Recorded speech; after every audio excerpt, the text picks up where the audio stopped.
Bismillah ar-Rahman ar-Rahim. Hello, people, and welcome to Footy Judge Mo.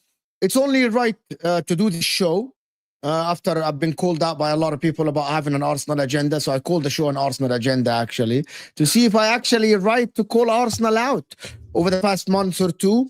Or no, everything is great, and it's paradise, and it's flowers and roses and rainbows, and everything is nice at Arsenal.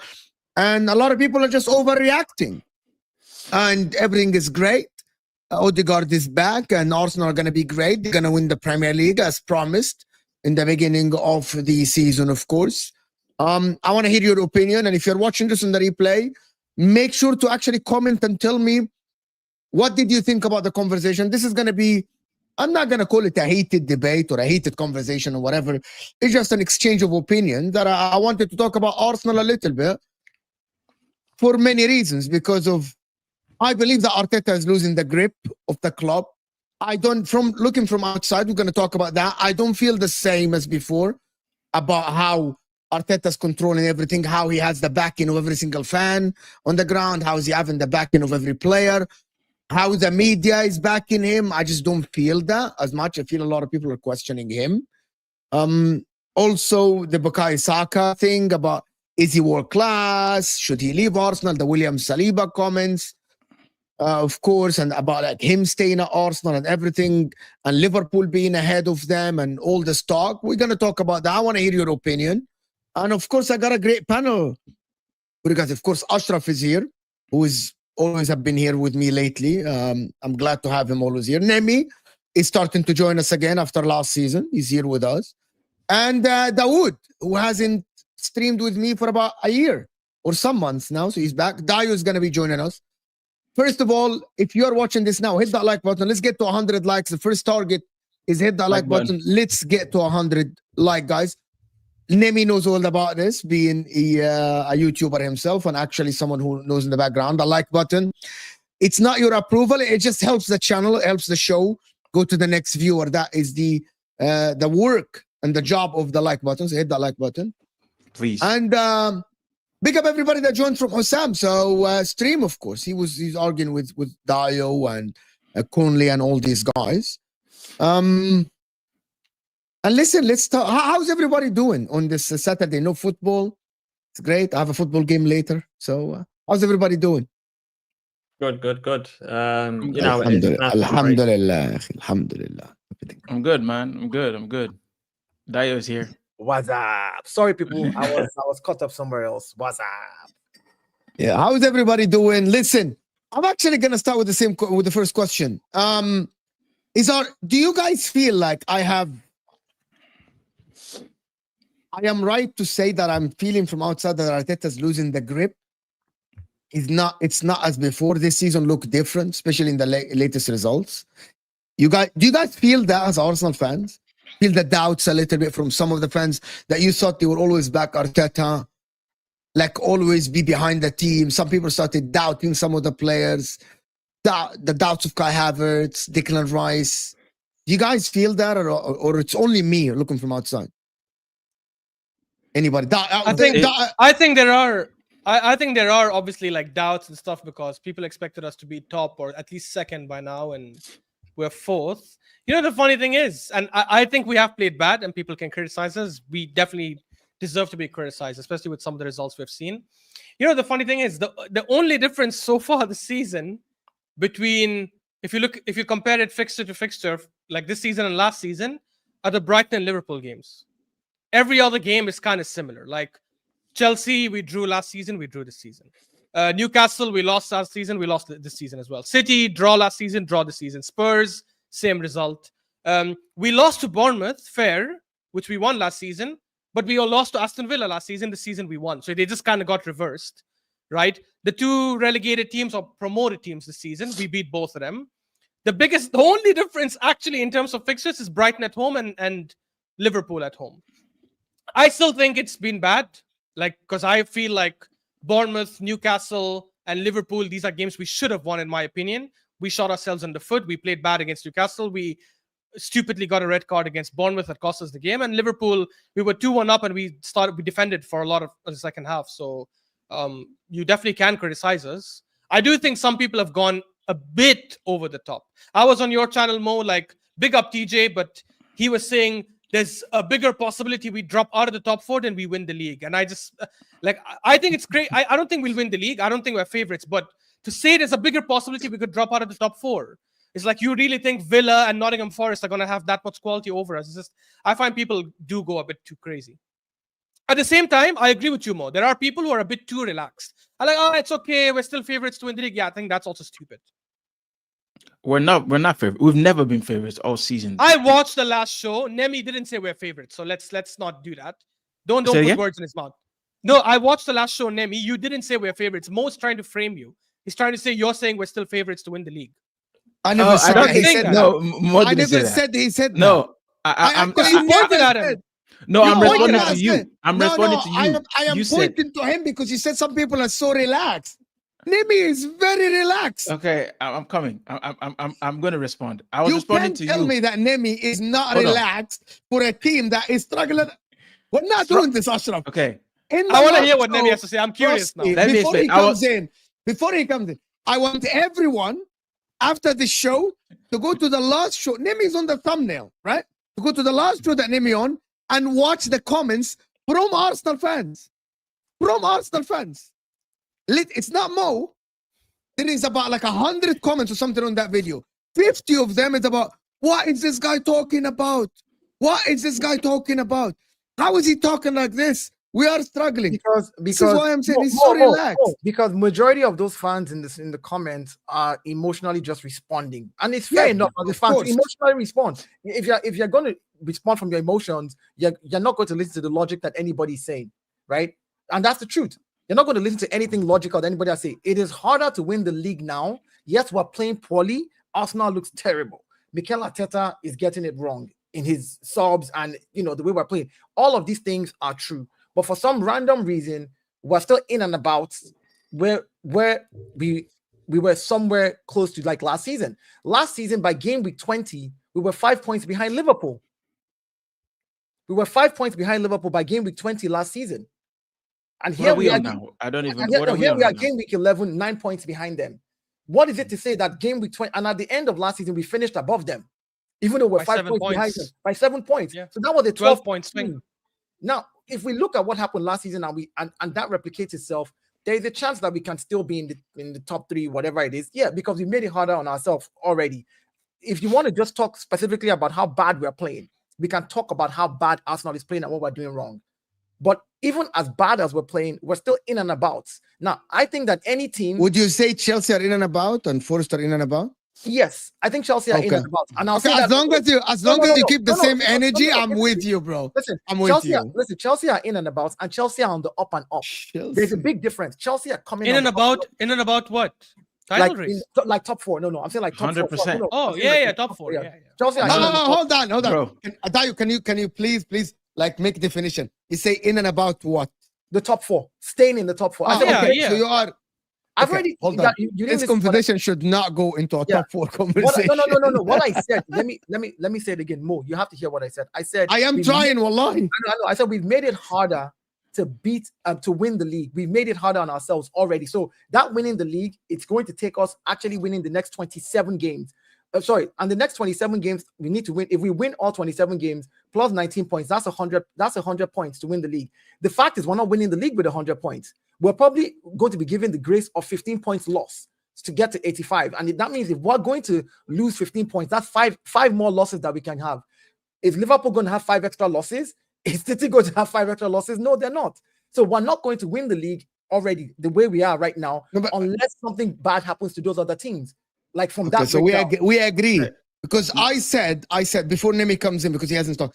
I said on one of the solo shows I did that the Arsenal are the team that need 2 things to go their way. Number 1, they need to start playing better, as you said, and collect points. And also Liverpool have to start playing bad. It's not one thing. For you to catch Man City, all you have to do currently is you to play good. Why? Because Man City are playing bad. So both of them equal each other. Man City playing bad, you're playing bad. Okay. If Arsenal play good, they're going to catch Man City. But to catch Liverpool have to fall off. Plus Arsenal have to go on a run. Then you also have to then look at the Liverpool. So let's look at 23-24. 23-24, Liverpool's first games their first games round. They played Liverpool played let me see. They played Chelsea, Bournemouth, Newcastle, Aston Villa. This season, they haven't played any of those tough teams yet. Their first 11 games last season, Liverpool played a lot more tougher games than they have this season. So they've racked up their points. Arsenal this season, we've played a lot more tougher teams, and we've messed up in those games. We've gotten, red cards we should not be getting, stupid red cards, which is indiscipline by the players. Arteta has gotten it wrong in certain games where we've actually supposed to win, and then we then tie the game and we draw. So my point is, if you look at what Liverpool had last season, right, where they racked up their where they were 5 points ahead of us by game week 20, they have played a lot more tougher games. Their tough game run is coming now. Now we'll see if they can actually steer the course. For us, we have an easier run now, and we need to now get out of the rough and start playing well. If we do what we did last season, which is, after the break, come back and start playing well, because last season, too, first half of the season, we're crap. We weren't playing very well. You weren't crap. You're still racking up points. I don't know, but we weren't playing very well. Is what I'm saying. Like you were playing more controlled football, but not crap. This is what you're playing now is crap. Okay, yeah. You're playing right now. We are crap. Last season, listen, me, you, especially me, you, Nemmy, and Daud did a lot of shows last season in the beginning. We used to say Arsenal are boring, but they are keep collecting points. You remember the games that you used to win, the 2-1s, but you used to collect the points. And by the way, you weren't crap. You were just boring and very in control. Me and Terry had tons of arguments about our Arsenal conserving energy. And yes, it looked like Arsenal were conserving energy in the beginning of the season last season. But you were making the games easy for yourself. You were boring. You were controlling the ball. You were doing all of this, but you were winning the games. Nowadays, you are doing like same as City, by the way. City is this season playing bad, but they're still getting some of the points. You aren't getting the point, and you're playing bad. That's okay, so fine. We're playing bad, and again, I'll say this about Mikel Arteta. I know people. Anytime they say Mikel Arteta, they say you're defending him. I'm not. I'm just stating facts. You are though. No, hold on. Last season, Liverpool had 16 injuries, and then they fell off from the title race, right? And everybody gave them they had the injuries, blah blah blah. Mikel Arteta had never had to deal with this type of injury issues in Arsenal in his career.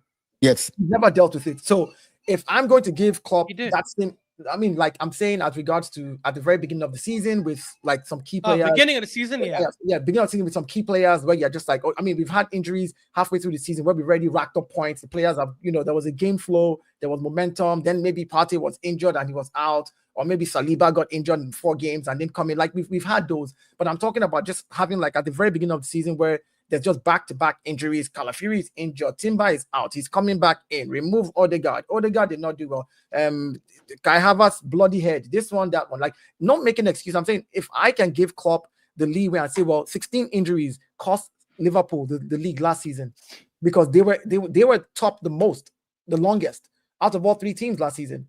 16 injuries cost them that league last season. Then I should be able to say the same thing for my club. I'll keep the same energy.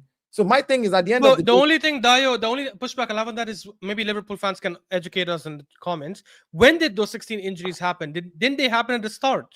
No, they literally during the season. During the season, middle of season, like while they were top of the table, they just started racking up mad injuries. Konate this season, right, has played more games than he played the entire of last season already in the first 11 games. Yeah, but Dayo, injuries didn't cost Liverpool because Liverpool only collapsed in the last 10 games. Before that, they were top of the league. I know, but the last 10 games, they were playing their youngsters. They didn't have their full team anymore. That's why they had the major. Mo Salah came back in January from AFCON with an injury. January was AFCON. And they won every game.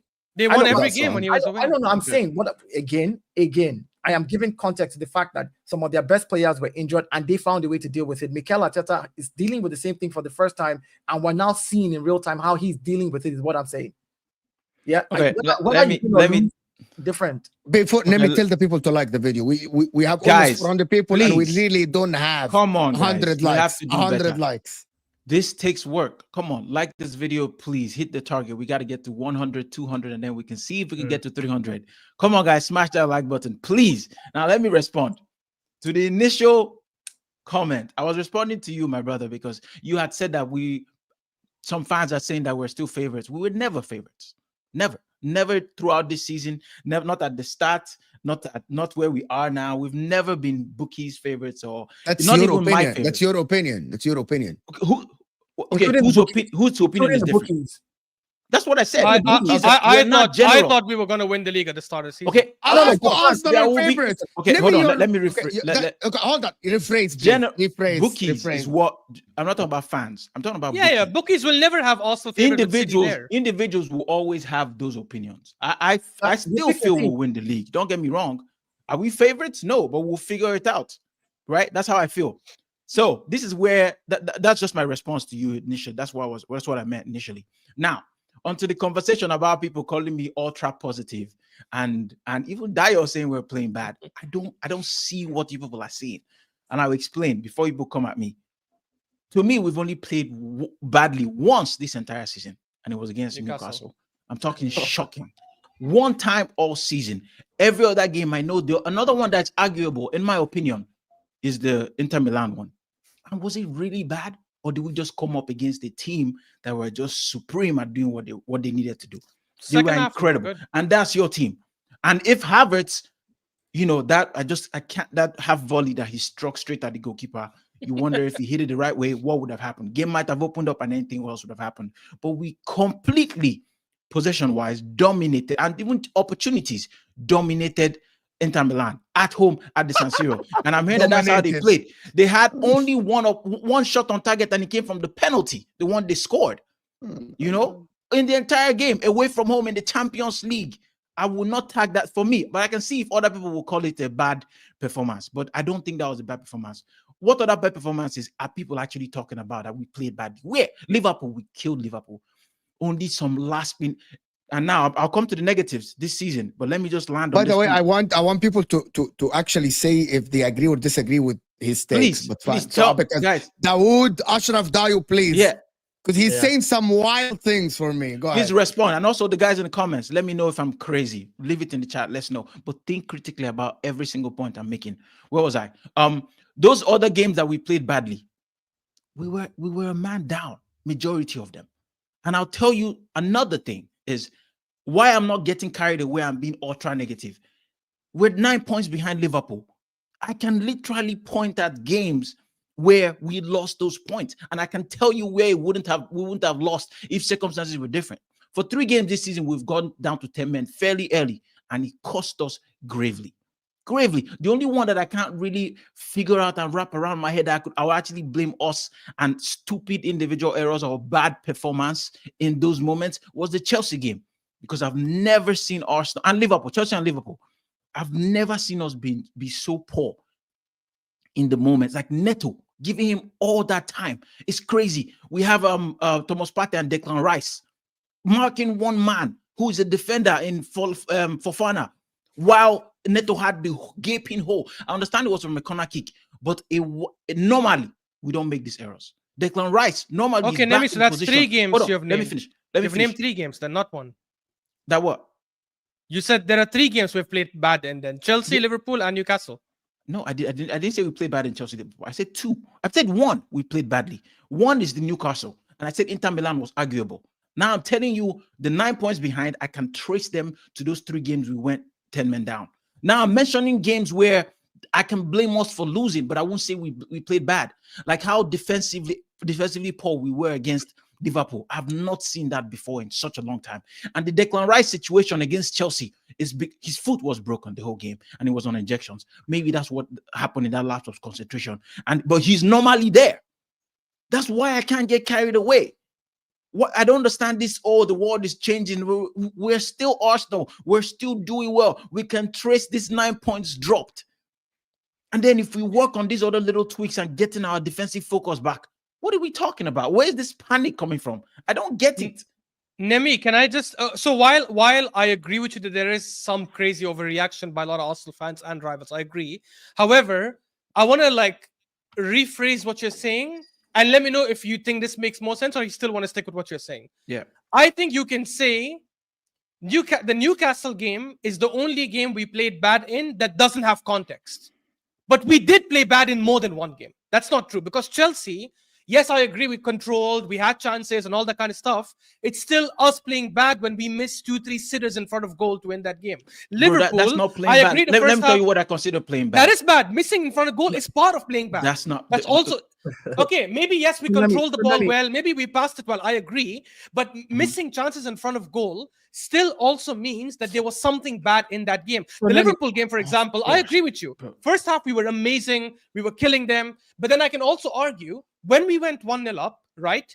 We were playing so well up until that point. When we went 1-0 up, we intentionally sat back. That's us playing bad. Now, maybe it's playing bad on purpose. Maybe Arteta intentionally told the guys, we're 1-0 up, sit back.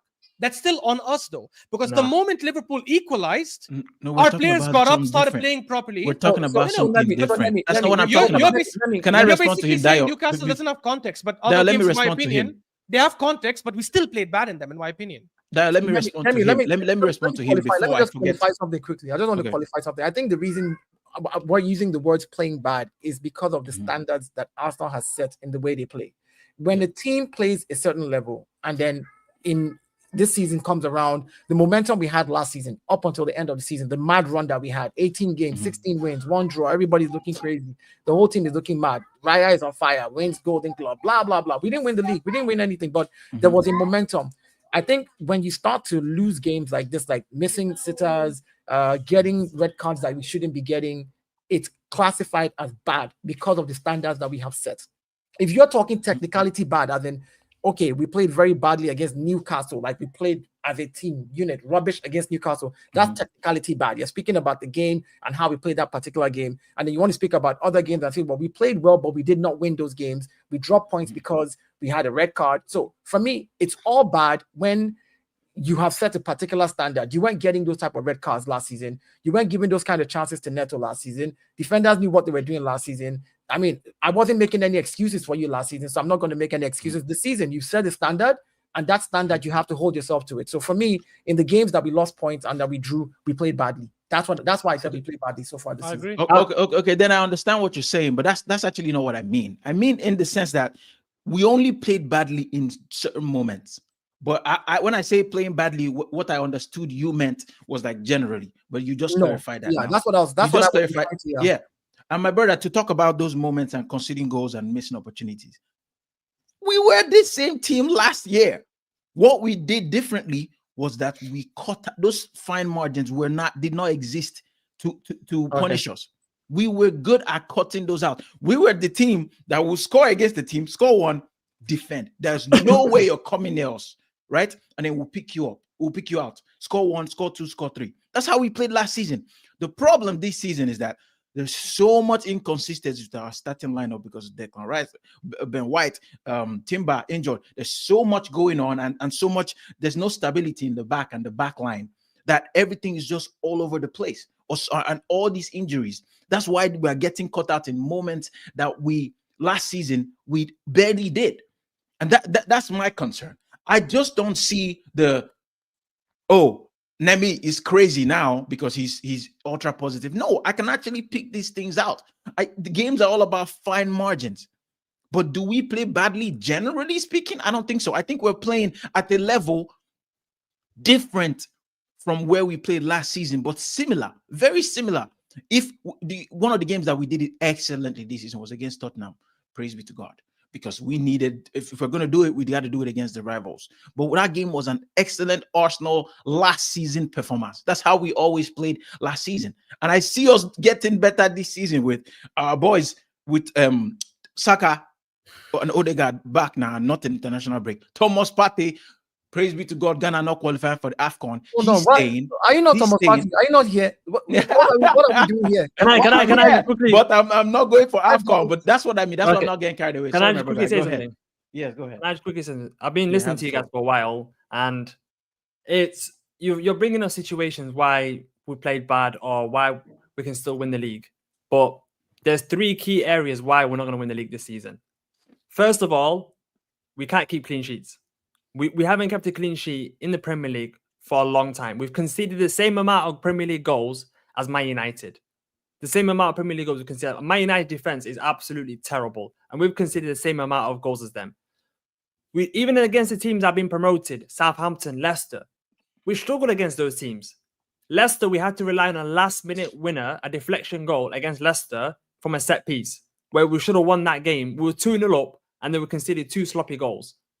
The problem with this team is that as soon as we lose 1 or 2 key players, we don't have a plan B. We lost Martin Odegaard, and the style of football completely changed. We changed to a 4-4-2, no rhythm, no creativity, nothing about us. We relied on set pieces. We relied on Gabriel Magalhaes to score a set piece for us. That's all it was for us. And for me, what I've been so disappointed is that we've had 2 seasons of challenging for the title. And then we go into games like Bournemouth, where we play 4 centre-backs and we play 3 holding midfielders against a team like Bournemouth, where we comfortably beat last season. I thought, yeah, we're trying to first defend, then attack. This wasn't the Arsenal way. Where Arteta's way was attacking first, beating the team from foot, pressing them, and now it's more sitting back, letting them have possession and hitting them on the counter. Yeah, but Daud, you have to realize that the person who always led that press, who ran for 90 minutes, was Martin Odegaard. Now you're right, and I agree with you. When we lose certain key players, the style changes. The style had to change because, honestly speaking, think about it. You have to look at the recruitment. I know. We'll talk about recruitment. And I hear people when they say recruitment, but you cannot find a like for Martin Odegaard with the press style that he plays. I'm not just talking about him finding the pocket spaces and the passes. The pressing of Martin Odegaard, leading that press. I don't care how good you are as a player. Not everybody can do that. Look at him. 6 weeks out, comes back, plays 90 minutes. Looks like he's been playing the game for the last 6 weeks, right? So the big difference is, yes, certain key players make a big difference in any team. Rodri is out for City and everybody can see the gaping hole, and we all talked about it. So we can't sit here as Arsenal fans and use that and say, well, once a player is out, the style changes. It happens for most teams. But you have to look at it. No, I'm saying there are teams. If Liverpool lose Mo Salah or lose Gravenberch or lose Van Dijk tomorrow, or use last season. Use last season. They lost last season. They died. But you have to look. You have to look at it. Martin Odegaard, yes. He's not replaceable. I know he's a key player. But since Mikel Arteta has come into Arsenal, the 2 only attackers that he's actually bought, for me, I looked at it. It was Gabriel Jesus and Trossard. As an out-and-out strikers that he's bought has been Gabriel Jesus and Trossard. If you can't rely on Martin Odegaard being fit, you have to rely on a striker that needs 1 chance, 2 chances of scoring. And we haven't been able to sign a striker for 5-6 seasons. I don't get that. I hear that. I don't get why. Daud, I don't get why. When we've got 3 holding midfielders, Partey, Jorginho, and Rice, you need to sign another holding midfielder in Mika Marino. Why do you need a 4th holding midfielder? And then I don't understand the situation where you don't want to sign a winger. Last minute, you sign Raheem Sterling, who's absolutely useless. Sterling, who doesn't get any minutes anymore. What transfer is that? This brings me back to the old days when we're signing players from rival teams that we don't really need. What's Sterling useful for? I don't get it. So are we criticizing the transfer market? The player that the manager wants. Can we take it one step at a time? Number one, I really want, before we go into the players and all this stuff, let me do these super chats. We're not going to win the league. That's all I'm saying. Forget that winning the league or not. I'm not going to say that Arsenal are completely out of it now, right? But I just want to say, well, he's saying an Arsenal fan is saying that. That's what Nemmy. I'm gonna do the super chats, but what Nemmy said is what we need to actually do. The fact that Nemmy sat here and tried to convince me and convince everybody that it's not bad, that Arsenal haven't played bad, and it's all circumstantial, and we're fine, everything is great. While Daud at the same time is saying, no, we can't keep clean sheets. We're not that good. It's actually completely different side of the story. From 2 Arsenal fans that watch the same games. Someone has to be right here. You guys cannot be both right. You know that, right? Dawood cannot be sitting here saying Arsenal played bad and then we say Arsenal played all right. But it's never objective. It's a subjective thing. Playing bad is when you don't have no shots on target. When you have 1 or 2 shots on target maximum. You can have all the possession you want. You can control the game all you want. You can have the team sitting back. How many games did that happen? What you just highlighted as your bad. Any saves, if their goalkeeper is not making any saves, how can you say we played well? Tell me how many games that happened this season, please. What you highlighted as playing bad. Tell me. Okay. The chat, by the way, the chat can tell you the games you played bad as well. Yes. No, so based on your definition of what you said playing bad, not having shots on target, not doing or this. 1 or 2. Like how many games has Arsenal played this season where they've not had shots? I don't do it like this. No, I'm saying No, it's not you. We're talking about the Arsenal fan. What he said. Look, see, if I come and I say playing bad for me is if my team cannot score one goal in a game. If that's my standard definition for playing bad, then you should hold me to that standard and say, well, if your team has scored a goal, even if they lose 3-1, they didn't play bad according to you because they scored a goal. You see what I'm saying? So so the definition of me let him playing respond, bad. Mo. Let him respond, though. Go ahead. Who? Please, Daud. Daud? He said, yeah. Daud, go ahead. How many games did by your metric, how many games do we play bad then? For me, the only game that we played well, for me, compared to last season, was Liverpool at home in the first half. And the PSG game. That's the only game? PSG game. When we dominated Liverpool, when we pushed them back, when we had shots on target, that was the same Arsenal from last season. Okay? So Man City first half, how do we play? Man City first half, we had that worldie from Calafiori. We relied on a set piece from Gabriel, and we didn't do much after that. The first wait, no, I need to challenge that. I'm gonna double down and say when Arsenal opened up, hanging on. First of all, he changed his metric, by the way, because if you put out a metric and then you completely change that to define your point, it doesn't add up. Can we define a measuring stick? Do you guys know what I mean? Arsenal played well or bad? Is that I measure it based on how good Arsenal were in the last 18 games of last season. You know why? Because I believe that Arsenal need to be at that level to win the league. Anything below that, for me, is bad. As you said, Nemmy, bad is subjective. Southampton can be playing bad for their standards. Arsenal standards are based on last season where you went on a big run, you were great, you were dominating team, you were so solid defensively while being efficient attacking-wise. That is the Arsenal I'm saying playing bad or good based on. Like Chelsea, for example, the standard for Chelsea playing good or bad is different than Arsenal. Because Chelsea aren't going for the title. You're comparing two different phases of the season to each other. No, exactly. It's like why aren't you comparing? I am comparing Arsenal now to Arsenal at the beginning of last season. No. One sec. You didn't say beginning. You said the end. Yeah, exactly. You said the end of last season. Now you changed your words. I can. No. Even though. Even if I compare Arsenal now to the beginning of let me tell you why you have to compare it to the end of last season, guys. You guys know why? Because I expected Arsenal to have a continuation of last season. That's not how it works, bro. That's not how it works. That contradicts. That's not how it works. You literally contradicted yourself because a couple of minutes ago you said you and Terry predicted accurately why Arsenal were playing really bad in the first half because they were preserving energy. I didn't agree with it, but fine. Okay, fair enough. The point is that's actually what happened, and we saw in the second half we kind of came in January and we performed that way. So, which is why what Nemmy's saying holds weight, right? Because if you're comparing our first half this season, you should be comparing it with the first half of last season. Because last season, I know we didn't win the league. You're still worse. We lost. It's still worse. It's still worse. I agree. But okay, so it's called bad, Tom. No. 1 second. Point Mo, I've made, already then. said. Mo, no, it's not. Mo, I've already said. Talk. Let me land. I've already said we've been playing bad in many games. I've already agreed on that point.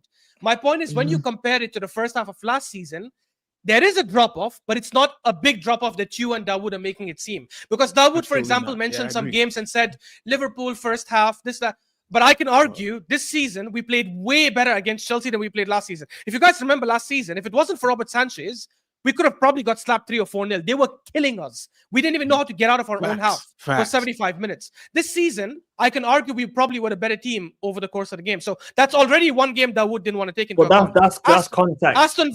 Aston Villa last season, we lost 1-0. We didn't perform well. I know this season people would say, but Watkins missed a sitter. Yeah, but that happens in most games. He missed 2 sitters. 2 sitters, not just 1, 2. Yeah, but last season we loast, Dawood. No, we lost. Last season, sitters. Villa, we lost. Compared to last and this season, the Villa were efficient last season. Where bro, they please speak on.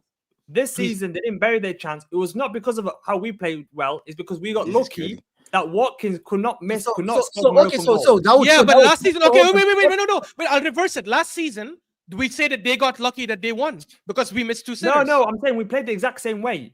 Against Villa when we lost 1-0 and this season we missed 2 sitters. No, we didn't. We didn't because last season we didn't convert our chances. This season we did. How did we play Yeah. the same?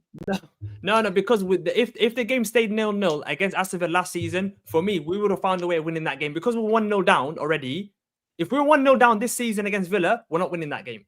If Dawoud, Watkins we scored were that goal, 1-0 My we're man. down. not winning that We game. were Dawoud 1-0 Dahoud down. actually We said were we've 1-0 only once- played one good half of football makes all no season. sense. Okay, Mo, then and you didn't when I call him mentioned- out. when You I didn't mentioned lose the your Man City head, game- Mo. Yeah. Mo, you didn't when I lose No, your mentioned- head. no, Here's hold on, another hold on. game. Don't Here's lie, another because game. I Here's told another him game. that More you like that, played more like- well against more like that, PSG. Jenga. You More played like that, well Jenga. you Agenda. played well against PSG. No, you don't lie now. He said Don't we lie. Okay, let me played ask. one half. Fine. Don't lie. Let me ask. No, don't Let me lie. ask Crazy. Mo. Let me ask Mo and Dawood, and I guarantee they'll play the game down because let's say who gives a shit? It's the first game. What about Wolves this season versus last season? Wolves were very good in the beginning of the season. I said that before. By the way, I And didn't we played- disagree with that. And we played better against Wolves this season. The last season we won 2-1. You guys If you remember? look at We won it, 2-1 when last I season. mentioned- when I gave- Okay, I have a problem with Arsenal this season, right? And I'm gonna present it. You know why I consider Arsenal playing bad? It is not only the goal scoring. Every time you opened up, you conceded chances and goals. That didn't happen last season, even in the beginning of the season. I was watching, and I said that yesterday on my I said that yesterday on my stream. When Arsenal opened up against Southampton, that when Raheem Sterling lost the ball, that goal, Arsenal last season don't concede it. William Saliba stopped that guy called Kevin Archer or Can you whatever his name define is. open up? Can you define what do you mean I by was a open little up? confused. by Okay, that, yeah. I'm gonna tell you what open up is. My thing about open up is that when the defenders have to defend individually, not in bulk. Saliba and Gabriel Okay. last season, they were so dominant individually, like Van Dijk and Konate this season. Yeah. Like Yeah. they don't need the lines in front of them. They don't need the compactness. They don't need to not have spaces. They used to be able to defend in massive spaces. I remember Saliba last season used to be a very proactive defender. This season, and by the way, I'm going to give you another example. You know the Haaland goal that Man City scored in the beginning? You know the distance between Saliba and Gabriel? The Isak goal. Terrible. These goals don't happen last season. You know Terrible. why? Because they were so dominant, the two defenders. That's why I called them the best pair, arguably in the world last season. Because they were so dominant individually in spaces. They didn't need the rest of the team to help them, to be compact, to help them in spaces. They used to read the game, stop the opposition from going. Kevin Archer received the ball, turned, faced Saliba, picked an angle, took the shot to the corner. William Saliba last season stops the ball before it happens. In the Haaland run, when Calafiori returned, there was a massive space between both defenders. That doesn't happen last season. But if you I- look, if you, I argue this season, guys, right? The Arsenal's defense have struggled individually, 100%. and that is down. That is down to maybe coaching, positioning on the it's pitch, pressure. It's pressure. too much pressure. confidence. I don't know what it is. I am not in the dressing room, but there is a problem in the Arsenal defense. This is number one. Number two, Odegaard being out, maybe it is an excuse. I'm breaking it down to the people so people understand my point. Maybe Odegaard being out is an excuse. But I consider Arsenal this season have struggled to create a clear-cut chances like at the end of last season. Stats show that. Eye tests show that. Is it because of Bukayo Saka being double marked more? Is it because Odegaard is not there? Is it because Mikel Merino, Declan Rice, and Thomas Partey are more defensive than offensive? Remember, Declan Rice at the end of last season, he was so up high on the pitch. They used to score goals and create chances and shoot. He doesn't do that. Let me finish. Let me finish. I need to rebuttal. You can rebuttal, but let me finish the point Last first. season, this season is not true. You're conceding goals. Yes, last season, first 11 games, we considered 10 goals. This season, we've considered 11 goals. Just one goal over what we considered No, I last think we season. conceded 12 goals. And the funny thing, Dayo, the funny thing is, First Dayo, 11 games last season, we considered 10 goals already. We've considered 12. No, this no. season. You make it sound like we've now considered 10 goals. More shook. But no, Absolutely don't not. do this. Absolutely Let's not. do this. This I narrative, can this respond. narrative I is can wrong. respond. This I narrative can is wrong. respond. I always compare ours. If it's about goal scoring, we are not far off where we were first half of last season in goals conceded. If that's what you want to look at as a yardstick to say, oh, Arsenal is so bad this season, the real truth about it is, yes, we are playing poorly, but the dynamics are different this season. Last season, we had more consistency. Are they better or worse? I just said we're playing badly. That means it's worse. Okay, so that means my point No, stands. no. then. But You're taking it to a whole different level, Mo. You using goals. You're exaggerating on purpose. You using goals conceded. You using goals. No. Not only. I think we've not had only. poor moments. Yeah, You you using more goals than we're playing conceded, poorly. my I friend. would It's say where poor I'm saying that. moments. It's where I draw the line. Like we Okay, are yes. similar to where we were goals conceded last season after 11 weeks of playing, after round 11. So we can't sit here and say, well, Arsenal have conceded so many goals this season and make it sound like that is the start all and be all without putting context to it. In those games we conceded, let's look at it again. These were games where 3 of them we've had red cards by our own fault. I'm not blaming this on anybody. I'm blaming it on the team. These were games that we had 3 games this season out of 11 where we played 10 men and we should have gone out there and won those games. I blame the ref for a couple. No, I don't care about refs. I blame the team for whatever happens. If you get a red card in the game, it's on you. You should do better. You should do better. Simple. So land your point. So you think land your point about the defense. You think what I understood from you is that you disagree with me. You think the Arsenal defense this season is not as bad as what I make it be, and it's not as worse as what I make it be. Like I said, the defense. That's season, your point, guys, right? That's your point. My point is, I disagree, but fine. My point is when you say Arsenal are conceding goals this season, as though last season, first half of the season, we haven't conceded similar number. No, I of give goals. examples of goals. I know, but I give examples. But I'm saying last season, first half of the season, we had conceded this similar number of goals.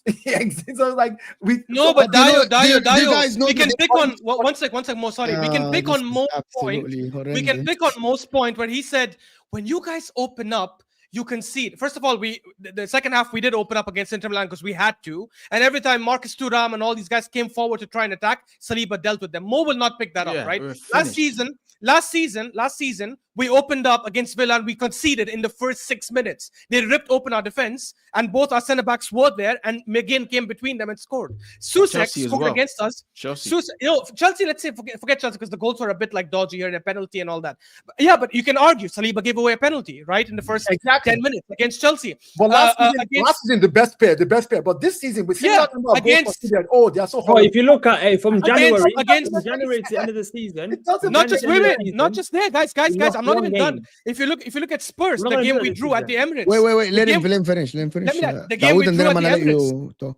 The game we drew at the Emirates, Heung-min Son ran between our defenders and scored a tap-in. Forget the second goal, the first goal. This is all in the first 4, 5, 6 games, right? We had conceded poor goals. People don't remember them now because they remember how the season ended, right? They don't remember some of the stupid goals we conceded. They don't remember Watkins running through in the second game at the Emirates and scoring a goal. They don't remember these moments because they don't want to. They don't remember Romero scoring against us when we gave away the ball stupidly.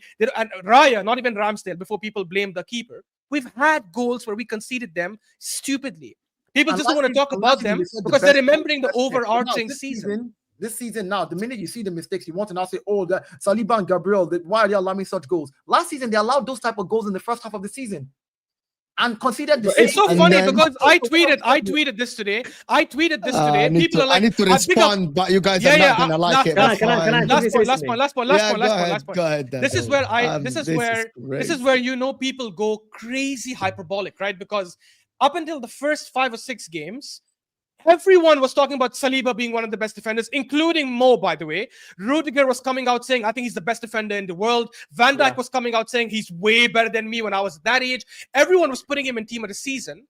And then if one mistake against Bournemouth, and then obviously other bad results like Newcastle and all that, suddenly, this is why Konate is better than him. This is why Konate is a better defender than Saliba. By the way, I'm going to respond. What is it? This has nothing to do with the take, by the way. It says nothing. Here's the funny thing. When you compare Saliba and Konate stats, Saliba stats are better this season. But because Arsenal have been bad in certain games, everyone takes the negatives and suddenly makes it seem, you've been crap. Saliba's so shit. Gabriel has been shaky. This guy's bad. You guys we have been bad, but do not overhype the bad things. The fact that Daud is saying only the Liverpool game was the first half was good. Yeah. It's mad, bro. It's mad, bro. Come on. Okay, can I respond? Go on. Yeah, please, Daud, talk. Against prime example, against Man City, before Rodri got injured, we looked like we were about to concede 3 goals. We were getting peppered. We were struggling. Gundogan hit the post. They were through. They were all over. As soon as Roger gets injured, that's when the shift. That's when the pattern changed. No, and bro, that's but when that the game- happens the every game completely season changed. But against that's Man No, City. football, though. what I'm That is saying the normal. games that- That's football, Dawood. What are we I know, talking but what I'm about saying here? is, what I'm We're saying talking about there's if ups context and to the maybes. They game look like they were that Pepe we've and been they look lucky. like they look like. But the It points doesn't I'm matter what talking they look about, like. the At the points that end of we've the game, conceded, what was the the points Guys, that you we've can't collected- interject.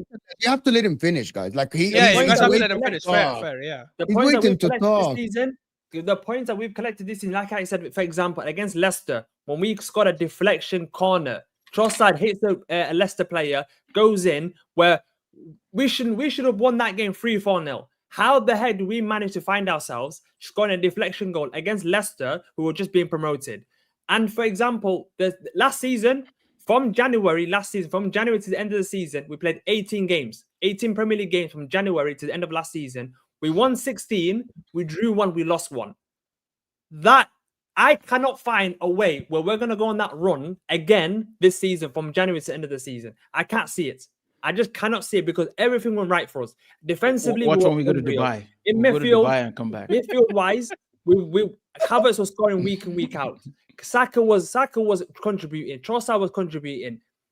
We have to go on that same run again this season because we're 9 points behind Liverpool. Because we found Why aren't you ourselves- using that logic for Liverpool and City?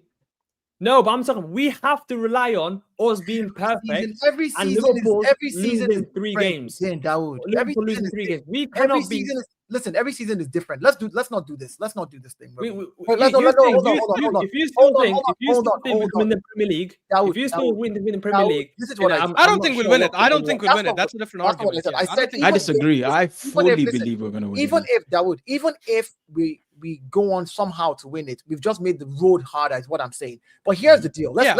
Let's do a simple breakdown, Dawood. Let's assume, right, just assumption based, that we go on a 27 game run and we get 3 points in all the rest of the 27 games, right? yeah, That gives us 81 points plus our 19 points now. That makes 100. We're not winning the league with 100 points. It's not possible this season. The most, whoever wins the league this season, with how tough it is, will probably win with about maybe 85 and 90, between 85 and 90. That's why I kind of just like, okay. that's why I kind of rated, which means we still have the, I won't say lottery, but the chances of still losing three more games and still being in that space of 85 to 90. So it's not it's a harder thing to do because that means you must be consistent in at least 20 games, right? I mean, what am I saying?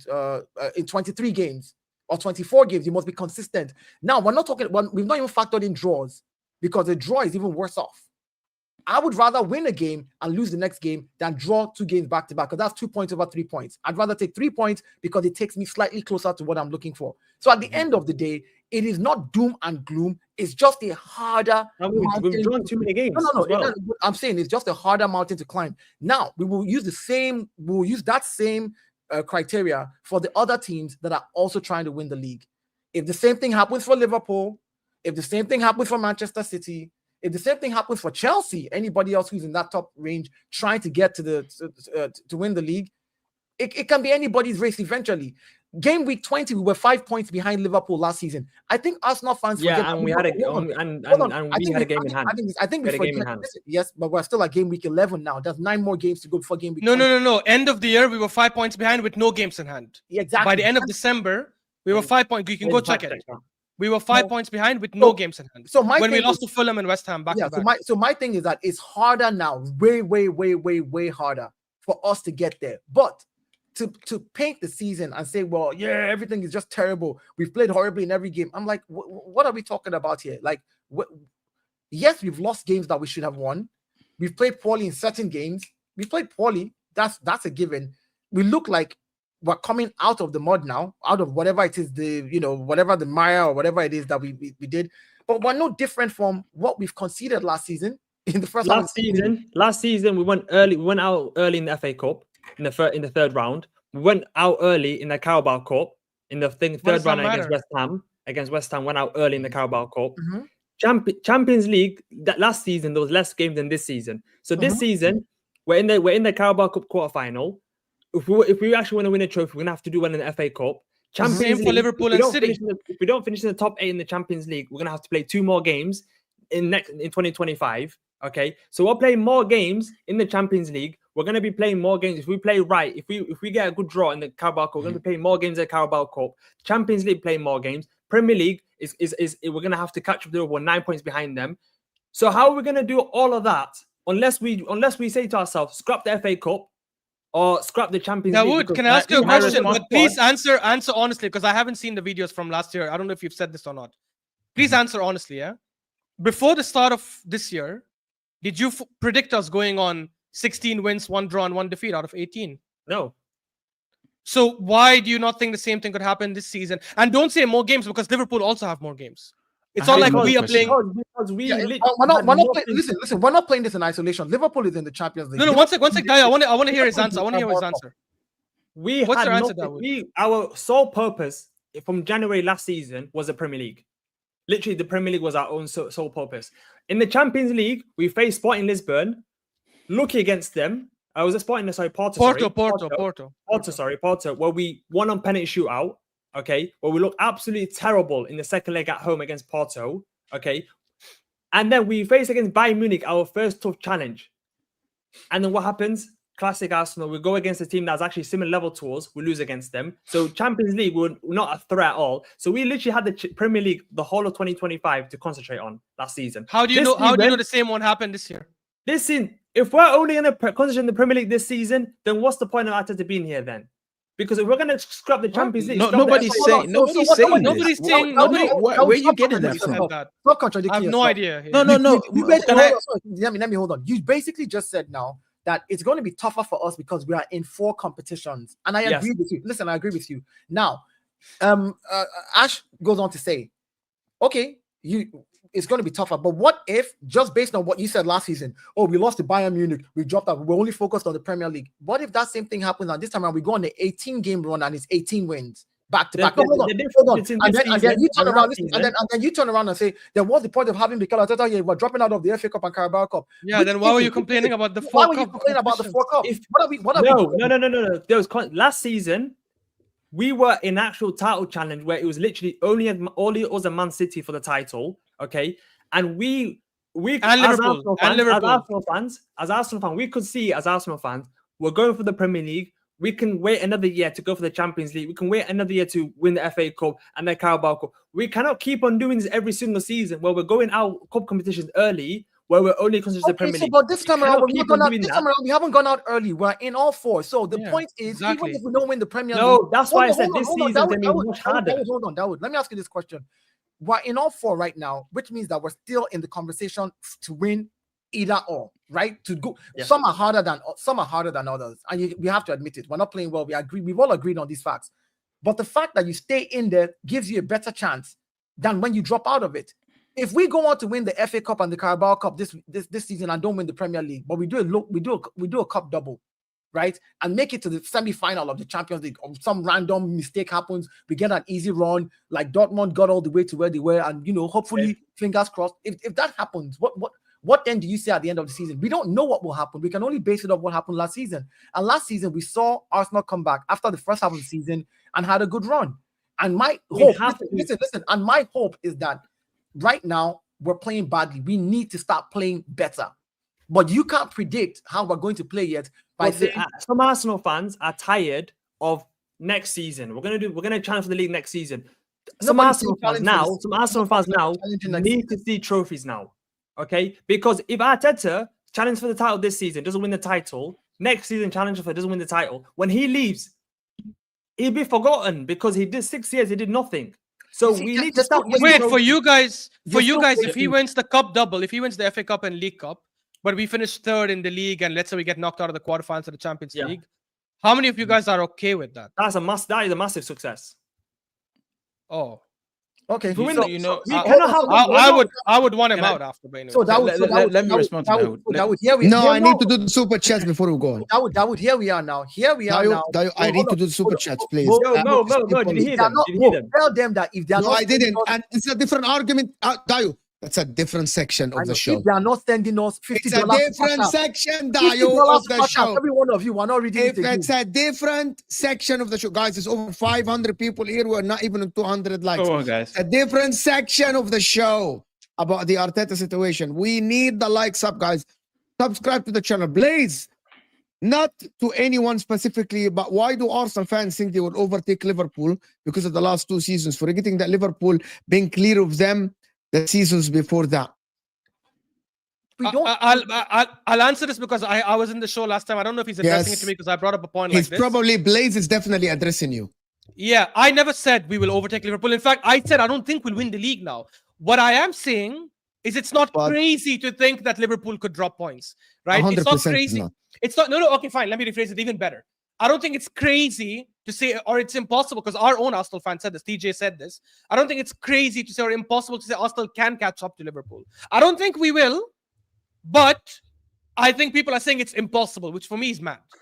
The difference between Liverpool and us, 100%. The difference between Liverpool and us, Liverpool have the know-how of winning the Premier League. They've got certain players in their team. Why didn't they do it last season then? No, I'm talking about Liverpool. If Liverpool are in the title race and they're 7 points ahead of us when it comes to the last 10 comes to the season, they know they have the know-how of players that know how. So why didn't they win the league? 10 games is different from now. No. Let's go by his logic. Hold on. Can we need to why didn't they win the league? Why didn't they win the league when they were 7 points ahead? Why didn't they win the league when they were 7 points ahead? When they have the know-how. Liverpool was on top of the table the longest last season, out of Manchester City, Arsenal, and Liverpool. They stayed the longest. I thought they have the know-how.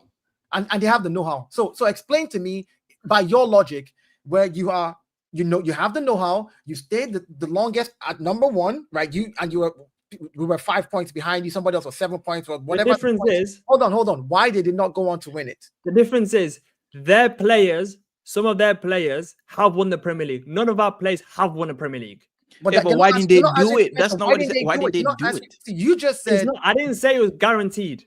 I'm saying they've got the know-how. I want to present Nobin's comment, and I want to do the rest of Super Chat. Nobin, I'm going to present your comments now.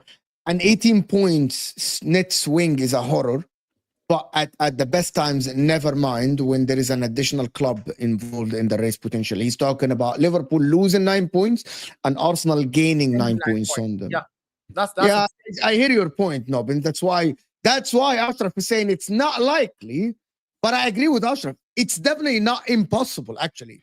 There is a world where Arsenal catch Liverpool, actually. That's not as impossible. Stop the bullshit. More Arsenal were only crap versus Newcastle. Diallo's responding to me. Diallo, what flag is that? Diallo. I don't know what flag that is. Senegal. My Senegalese brother. Let me respond to you. You're a wise man. Diallo. You know, and I want to speak on Daud specifically because I need to finish that super chat. You know how the drill goes. Nemmy, you know how the drill goes. Minutes. It will take 2 minutes. It will take 2 minutes. Daud, I feel like everybody can tell now that you're ultra negative, right? I've never been this negative. Hold on. You said the only game we've played well in this season is first half of Liverpool. That is insane. That you picked that out of nowhere, right? The second thing, you brought the metric. You said what you consider a bad game is when we have only one shot on target or 2 shot on target. We asked you, how many games does that happen? You kept quiet. You brought up something else. I don't have a second answer. You can't defend the point. My problem is I don't know what it serves you to be ultra negative. It doesn't serve the team. That's for sure. My own is you wear an Arsenal badge and you're just forcing a negative side of things that you can't even defend. You know, that's my problem. You probably haven't seen my Arsenal takes. Most seen my Arsenal takes for the past probably 2 seasons. I've been the most positive Arsenal fan ever. Okay, I've never been Arteta out, but when I see my team regressing and going backwards, that's when I can start criticizing the manager, criticizing the recruitment. Is because when we're at our best, and we still but that's not what you did. I don't have a problem with that. You said we've only played one half of football. Good this season, bro. That is insane. It came from nowhere. You bring up a metric that you can't defend. It's like you should. I understand being. It's one of the best shows I've done on this channel. You know what's funny? You have to be able to stand on your point. Like it's wild. It's so funny. He used the Leicester City game, which, by the way, okay, it's a shit team, I agree, and said deflected goal when Leicester's goal was also a deflection, by the way, and the other one was a worldie. And that's actually the game we played best in this season in terms of number of shots, number of big chances created, number of dribbles, number of attempts. Everything was actually the best against Leicester. He said Leicester we were crap because we won 3-1. Last season, I want to flip Sorry, it. go I ahead. want you guys, instead of asking Dawood, I want you guys to tell me, I have the games in front of me. What are the games you guys think Arsenal played up to a level to a Premier League winning team? See, I'm giving you the whole floor. Even if they're crap teams, can we name them or only big Yeah, teams? no, but listen, you start. I'm having the game. You start at Wolves in that Wolves. Chelsea. I want the number of games out of the games Yeah. you played that Arsenal played to a standard of the And Premier can I- League winning teams. Wolves. Easy. and hold on, and can we Wolves. Okay, One. Dayo, you're gonna. I just wanted to ask a question. So I can, that's a I bad want to do question. the. I want to do the games. I want clarity on what your question is so that I can Yeah, answer the question is properly. very bad. It's Yeah, very so, simple. hold on. What, So, in your opinion, Guys, and I question want, is clear. in Am my I I want. opinion. putting- The question am I is very clear. It's am I very putting- clear. Yeah. Mo, let me land. Am I putting context to those games? Am I counting the fact that some games are 10 men and the way we played? Yeah, Am no, see, No context, Dayo. No context. Just played no well, did not play context. well. Yeah. No Okay. context. Yeah. I That's want what- you yeah, guys that's all I to tell wanted- me, that's all I wanted to in your clarify. opinion. So start okay, with Wolves. Let me Wolves. repeat the question again for Nemmy and Dayo, for the people in the chat. And people in the chat, you guys name me. I want the games that Arsenal played this season that you consider this is a team that played at a level of a Premier League winning team. Give me the games. Wolves. For me, Villa, given that we lost Villa. last season. All Given, right. yeah. Okay. Spurs. By the way, I'm not going to police Spurs. what you say. But Spurs. Yeah. Spurs. Yeah, played where we well. won. City, despite 10 men, got a good All point. right, then. Obviously Southampton and Leicester. I know they're shit teams, but Southampton they and still played Leicester. well. I'm not gonna count Liverpool. PSG. No, you said Premier League only. It's Oh, a Premier League. No. Any game like in the yeah, fine. PSG then. PSG 7. I don't think you want my answer. I don't think you want my answer. And No. I will want to I will answer. say, okay, fine. I'll go by Nemmy's point about I'm not going to only use missing chances. In which case, I'll say Chelsea, especially when I compare it to last season's Chelsea. game. Okay, so That's my it. answer is we've played like a Premier League winning team in every single game except Newcastle. I This is disagree. outrageous. my This is reason absolutely being- outrageous. I disagree with My reason is No. every just said you were not- single Can you repeat? season. Can you repeat Hold that on, let me again? tell you. Can you? I'm Every gonna remove this. single- Can you repeat that again? Let me Every single game against Newcastle, and I'll tell you why. Even last season, you can go back to the winners of last season, Manchester City. There were games where they were a shadow of themselves, but they got the result. Oh, Same like us. If the Tottenham game, right? If that Tottenham game, if we didn't win that game, somebody like Daud would have been flaming this whole video, right? About how bad we are.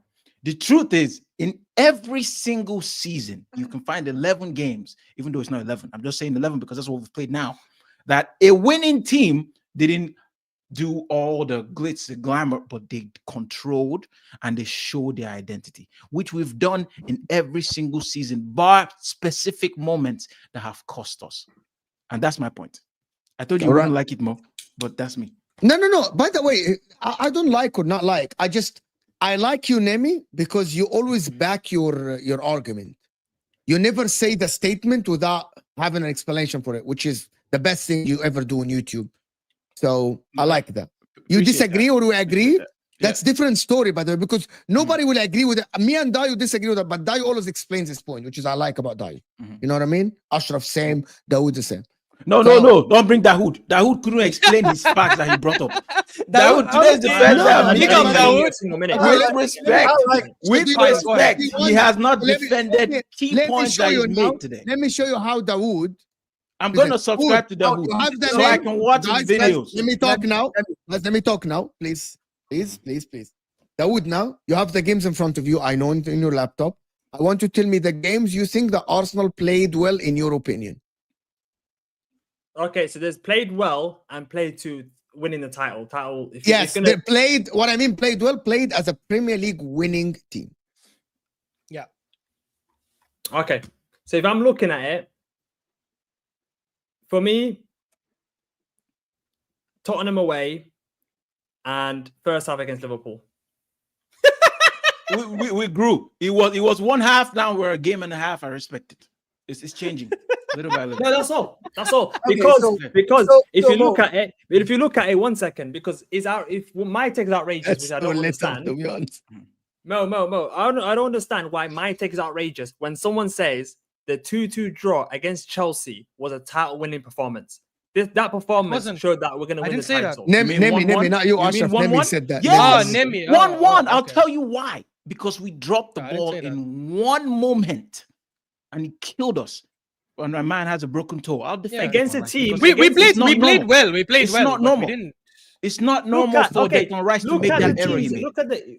We have to have certain standards as Arsenal fans now. It's because we are 6 years. By the way, I need to do the super. You're gonna answer the Dayo. Okay, Dayo. Guys, there are literally so many super chats, Hold on, guys. what are we doing here? You Daud, asked I need your asked YouTube, bro, Nemmy, for real. You asked Daud, and then now I want to give mine. You're like, Oh you- yeah, fair. Khalas, Dayo. Don't scream. Don't yell. Okay. What is Fair this? What is Dayo, this, fair my Dayo, friend? fair Dayo. He's Go driving ahead. to Houston, bro, to do the show here. Okay. Dayo, we have to do a show here. I'm gonna actually drive to you to do a show in the studio. I'll come. Yeah, you come. Whichever one, right? One. Well, I will do a show in your studio. Go No ahead. problem, man. Okay, so Go ahead, Dayo. The so games. I'm going to say the games I think that we played at the title-winning team, and you say title win. I don't care about the performance in that game. I care about the points. Wolves, we won. Aston Villa, we won. Brighton, I think, was title-winning. We played 10 men, and we still got a point out of there. Tottenham, away, we won. Yeah, because that's what champions do. You No, lose the game. don't worry Let him. about No, Dayo. yeah. Let him. Don't worry about Dawood. Don't worry about Dayo. Dawood. City What about against City, 10 men got a point. I think that's good against the champions. Fair enough. And at their home at the Etihad, not even at the Emirates. Leicester, we came back to win 4-2. That's what you do. You dig deep and you win. Southampton 3-1, dig deep and win. That's what title winning teams have to do. If that's what you're looking for against Bournemouth, that's where we dropped the ball. We played 10 men and we were terrible. That one I don't agree with. Against Liverpool, I think that against a team that is at the top of the league right now, yes, you get a point out of there. We should have won that game, but we got a point out of there. Newcastle, we played badly. That's it.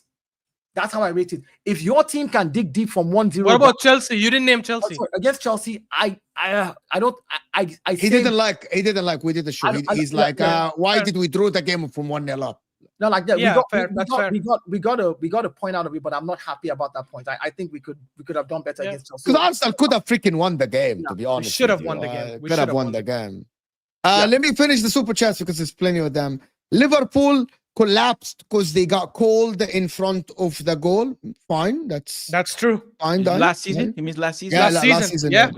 It's Darwin Yeah. Nunes costing the title. And by the way, this one, sorry, Mo, Allah, I will not take time. Dayo, you were wrong. I went and checked the lineups when they lost to Crystal Palace, when they lost to Everton, and when they drew to United and bottled. These 3 games are where they bottled the league. They had their full lineup available. They had Their full starting 11 available. You're missing I'm saying that later on. Well, you go Every through time one I see super chat and Ashraf, there's another dialogue. I go to guys. I need to finish Sorry, them, sorry. and we can go into Sorry. conversation.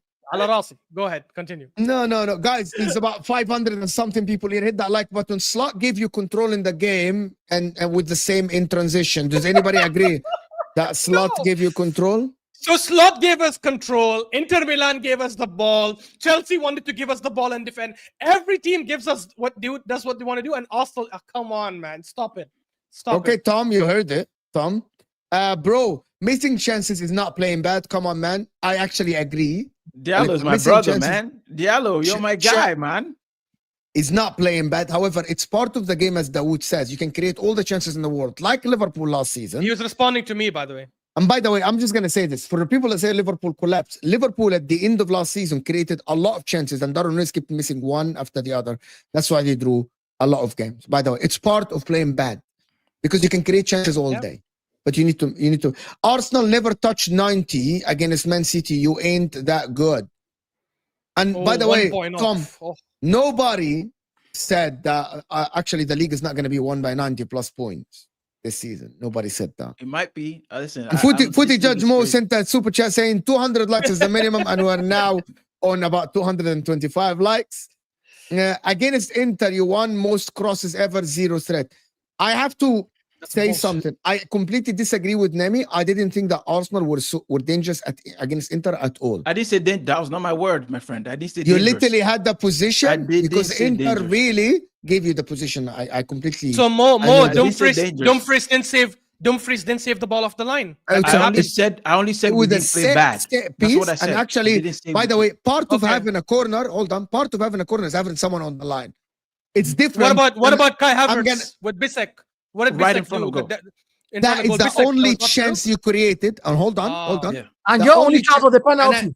Can I And you're only just talking about can I penalty. finish? What are we talking about Yes, here? You're only finish, talking finish. about Mo, penalty. I only said finish, we let him came finish, up guys, let him against the finish. proper defensive side. This is I very I hard. didn't say. By the way, No, this Mo, I didn't say conversation, what I you need said. to- I said you misquoted me. I Ashraf only asked said me a question and I need to answer, guys. no. You said I you need to disagree with Nemmy. You I- called my name. Yeah.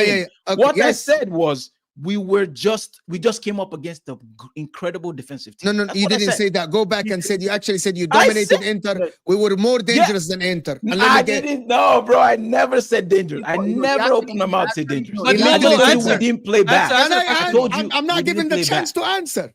Nemmy, let him answer 1 second. I want to hear what his answer is. Go The ahead. Kai Havertz chance was a deflected cross that our guy failed. Actually, it was a shit cross that our Yeah. guy deflected it. The Correct. most dangerous chance in the game actually is when we broke Arsenal press and we had Dumfries free inside the 18 and he hit the post. That is actually the most dangerous That's it. chance in That's this the game. only chance in the whole game. And now let me tell you, the second chance we created, we broke the press and Basic going one-on-one. But you know why Basic is not supposed to be there? Because we rested 6 players out of the starting 11 that was Yeah. supposed to be started. Hold on. Let me finish. I have a proof of this. Me and Husam completely You went. did, I know. You know, Ashraf, you were on the show. I've 6 seen the players lineup. that Rested. didn't What start. do you mean rested? Rested them for I'm gonna what? tell you, Nemmy. Just wait. Me, Ashraf, and Husam did the show after the day after. Inter, we said here are the 6 players that would start if this was a game without a Napoli game on the weekend. And literally, Nemmy, 6 players started different than the players started against Arsenal. Ashraf knows this. Why? Yeah. It was 5, not 6, but anyways, it was 5. 6 players. Why? We counted Why? them. My question is 6. why? Fair, fair. Because Napoli for us is more important than Arsenal. Not because we are disrespecting Arsenal, because the new format of the Champions League, losing a game or drawing a game is not as important than losing a game in the league because of the 8 games, Nemmy. So you don't. I thought it was because they wanted to, defend. No. And have people that are powerful. That's what you don't know because I Because watch Basic- both teams yeah, and every game. I'm just. Basic is not a starter for Inter. It is Bastoni on that left he's- center back. yeah. It's definitely not a Barella starter. was on the bench. Thuram was on Barella, the bench. Mkhitaryan, Barella by the way, is short, small guy. you He get can't back, do- you get Mkhitaryan or not, I don't like it, but he's a starter. He didn't start anyway. Yeah. Karimi wouldn't start. Thuram would have started. Defense. Kelleher is better than 90% of first keepers. You're talking about Liverpool defense, who has been better than Arsenal factually this season. They weren't better than Arsenal last season. Make sure, guys, to hit that like button and subscribe as Footy Come on, Judgment guys, tells you. please. Hit that like 600 button. likes. Let's go. Giovanni is saying, I just realized these guys' whole argument rely on what if. Please speak about your reality now. You haven't shown you can go on a run. Which We is have. another. Last season, we have shown that we can go on a run with the same players, same manager, exact same. It's not like players are different. We bought a new team. The manager's changed. We changed how it's the same team, the same manager. Just 6 months ago, we went on a crazy run. So With no we have injuries. shown it. But Yeah, we didn't yeah, even which say could happen anything. this What if season. Giovanni? You can Could send happen another this super season. chat because you. I don't know who you're arguing with because we only said some of us said we can't rule it out because it's way Yeah, too early. exactly. There's so many games. Nobody said we can do it because what if something? No, I didn't hear that conversation. But the thing I'm surprised about is you're still saying I'm confident we're still favorites to win the title. We're Yeah, gonna win that's the title. Nemmy by himself. To be Yeah. honest. Oh no, hold on. Remember, I started this by. No, it's not. We're not bookies' favorite. We've never been any. No, by I'm talking any, about you. any large Forget company. bookies, I'm talking Hold about on. you. I'm just repeating what I said, and then I said my subjective view is that we'll still win the league. I'm a biased fan. Which is I fine. still feel this. I never said it's general public's opinion. It's this guy. It's Nemi's opinion. And there's nothing but wrong you- with that. As a fan, Yeah, there's you nothing should- wrong with that, As yeah. a fan, Like like you that's cannot do, but love Nemmy. that's, To sort be of, honest. that's a fan I- opinion. It's the truth. Yeah, but as a fan, you can say, oh, we're I gonna know, win the but- Champions but- League. We're gonna win the but- But Premier can I League. ask you something, but Dayo? also- Is it okay for me to say that his opinion is delusion? Yeah. No, to him, you can say that. Yeah, Okay, of course. I You're can free. say that. You're free to Of course, say yeah. delusion, but at least I'm not pulling stats out of my butt. that I No, but can't the thing defend. is, you can say can defend- I can defend my I'm confident we're reasons still gonna why. win the Premier League, but you have not given me any Mhm. points to show me why we can win the Premier League. I just- Why I we're Yeah, gave favourites. you 1,000. I Hold on, gave hold you on, points. Nemmy, I Nemmy, told let you me- that were 9 Dayo, points. let him I answer. told you that the the 9 points that we lost, I can trace them down to specific moments in games. But You don't can you blame think individual- the teams Hold that on. we faced last season are better this season? Say it again. The teams Only that we have Chelsea. faced last season, for example, when we faced Bournemouth this season, a better Mhm. team. So you can't just say, "Oh, look at the teams that we lost the points against. Look at the teams we gained points against." You can't keep on going back to Brother, last I didn't season. because you say have to any look of at- these He's not things. talking about I don't. last You're not season. listening to me. Daud, You're not. Daud, I he's didn't talking say about any this of these season, things. Daud. He's I'm talking about this this season. The 9 points we're behind, I can trace them to specific moments and silly referee decisions. That's why I'm not worried. Unlike Man, let me tell you the truth. If I was a Man City fan, that were absolutely awful in the last 2 Premier League games with 11 men. I watched both games and I couldn't believe how Brighton and Bournemouth dominated. It wasn't a defensive situation. Brighton in that second half came out and showed Man City that no, we're not scared of you. That's Man what I'm saying. City. This hold on. Man City Our can have a points season- dropped this season. But the It thing- the never thing is- happened. the Even thing- against Newcastle. Hold on. Even against Newcastle, I didn't feel like we just came up against a rugged team that were ready to give us more than we The were thing, willing the to thing give. that I'm disappointed. Wait, the wait, most Nemmy, is- Nemmy. I think it's gonna fall into a trap. Go ahead, Dayo. Dawood, say what you're gonna say. The thing about that Man I'm City. disappointed the most is Man City for the first time in 5 years. They're having a terrible season. First time in 5 years having a terrible season, and we're not taking advantage of that season because they've got injury problems. It's They've not got the a first manager time. that's going to maybe leave next season, end of the season. They've got so many uncertainties where this season was the season we're supposed to take advantage, and we're playing worse than we've had in the last 2 seasons. No, in the last brother, 2 I seasons. already disagree with you on that. I'm Nemmy, just Nemmy, I telling just you wanna- why I'm I'm talking not about points discounting on the the board. season. Talking about Nemmy, points on the Nemmy, board. Nemmy, my reasons. Let me just answer it because he said something which is not true. So for starters, the 2020-21 season when Man City won the league, they also had 18 points, I think, after 10 games, which is how much they had this season. Exact same, right? They also had a very, very bad season and then they recovered second half. Remember when Gundogan went on that amazing run and they scored goals? Secondly, last season, and City fans, When I they're on the chat, they can talk correct about me, the worst they were season, missing you have to look at KDB. their key player. You have to look at their key player. Yeah, They've yeah, yeah, lost correct, Rodri. correct. They've Dawood, lost they were Rodri. missing KDB. They missed KDB for the first 5 months of last season. He wasn't there. KDB's been injured every single season for the last 5 seasons. But So he's not talking about. Did you not say No. Mo? Leave Don on. I have Let to me- respond to Don. No, Please put that please, thing up. no, please. Let me finish this. Mo, did you not say, and I agree with you on this, Mo, that if KDB didn't come back last season, they don't win the league? Yeah, I do. I agree. Exactly. Everyone who watched City in the second half knows if KDB didn't come back, the Newcastle game they But won. we they know wouldn't now, have won. guaranteed, The Crystal Rodri's not Palace coming thing- back. And Gundogan the season before. Let's No, not I'm trip. saying to you right now, Gundogan the season it's before. guaranteed. Can we all agree Rodri's not coming back? He's not. Yeah, he's not. Mo, No, please Rodri's put not Don coming back. back. Put that No, Chelsea it's fan up. I have guaranteed. to respond to that What Chelsea I'm fan, saying please. is, Kevin De Bruyne last season, it wasn't guaranteed that he's going to be injured the whole season. We knew that eventually going to come back, and we knew when he comes back, they're going to go on a run. Rodri guaranteed out, so they're going to keep on dropping points. And this was the season that we had to take advantage of this season, and we're dropping. Wait, do you really think that? Hold on. You think City's going to keep dropping points? 1,000,000%. Hold on. They're going to keep on dropping points. Man City. I have a question for Dawood. You said we're not taking the opportunity against City, but City is not the one at the top of the table. That's the first thing I want you to first realize, that Liverpool is a team that, if you're talking about anything, because For the points on board. no, hold on, because going above City is not a trophy. So let me just erase that. No matter whether If you City finish does above, bad, if you finish above no, City, you win the league. no matter whether City does bad or good this season, based on whether Rodri is there or not, going above City is not a trophy. The team at the top of the table right now, after 11 games into the season, is Liverpool. And if you're looking at 9 points difference and the 9 points gap, right, and saying how and where does Arsenal catch up with that 9 points gap, it is not impossible in the world. It is very difficult, very hard, but not impossible to catch up, because by game week 20 last season, we were 5 points behind this same Liverpool team and had a 12-point swing. Hold on. At the end of the season, we're 7 points above them. That was a 12-point swing last season. So my point is, we've seen this thing before. It is more emotionally jarring for me to watch and know that we're 9 points behind, because I'm like, we can't lose. The stress is there. But to say that it's not possible, like it's not happened before, is just us lying to ourselves. We've seen it. We have to look at it sincerely as Arsenal fans. Okay, this manager hasn't got a CV of winning trophies. He hasn't. We can all agree on that. No one can debate me on this. No one can say, "Oh, no, this manager hasn't got a CV of finishing the line of winning the Premier League." Okay, for me, I'm looking at facts. For me, I'm looking at First job. No, I'm looking at facts. Yeah, I'm looking at can this manager. What is Arteta's CV? Just give me his CV. His CV is how many years? How many years is his CV? You said this manager's CV of not winning trophy. You make it sound like he's coached 3 other teams. He's come to Arsenal. He's done No, it. I'm talking about. This is his first I'm bloody talking job about at he's been at this Arsenal. club. Dayo, he has a point. I know where he's going with this. What's Can your I point, can I Dawood? can I finish? This is his fifth season. Okay, he's not rookie manager anymore. He's not rookie manager. He's not just come last week. Okay, he's been here 5 seasons. Okay, he's been in 2 title challenges. Okay, he has showed me is that when we struggle, when we lose a player or two, we collapse. We lost the league that season when we lost the league because we lost 1 player.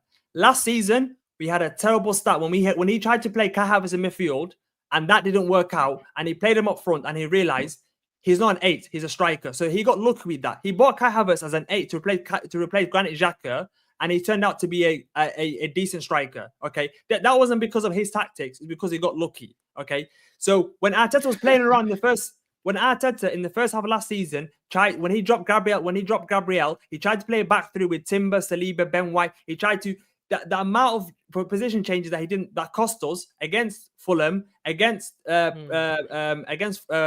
else was it? West Ham, there's so many teams that we played against where we dropped points because he tried to change formations and he messed around too much. That cost us the league. Can I ask you a question, Dawood? Do you think Partey is important for us based on the last couple of seasons? Do you think like he's an important player? Obviously, he's an important player. Okay, so how come we adapted when Partey was out for most of last season? He's an important player, but I'm saying to you is he's not. If he goes out the team, we've still got players like Rice, like Jorginho that can still do a job. But we didn't. We didn't for the first half. He was struggling in that position. He kept playing Havertz there. He kept playing Vieira there. He kept playing Trossard there until he finally figured it out, right? So how did he do that? No, but you know, he said he got lucky. Mikel Arteta is a lucky guy. He just tries stuff and then eventually one. Also, remember the left back situation, Dawood, last season. Remember the left back situation when Timber and Tomiyasu were out and he started playing Kivior and Zinchenko. How did he figure that one out then when he played Kivior? Dawood, your only support is coming from a Chelsea players fan. that he signed.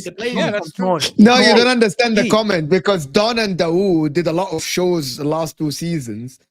And Dawood tone has changed dramatically. You guys that's why. So he has been influenced by a Chelsea fan. I don't think you know that Dawood used to be called out by every single fan because he was so positive about. I was a positive so for much. a reason. He was not like me. bro. 2 times, 3 reason. times.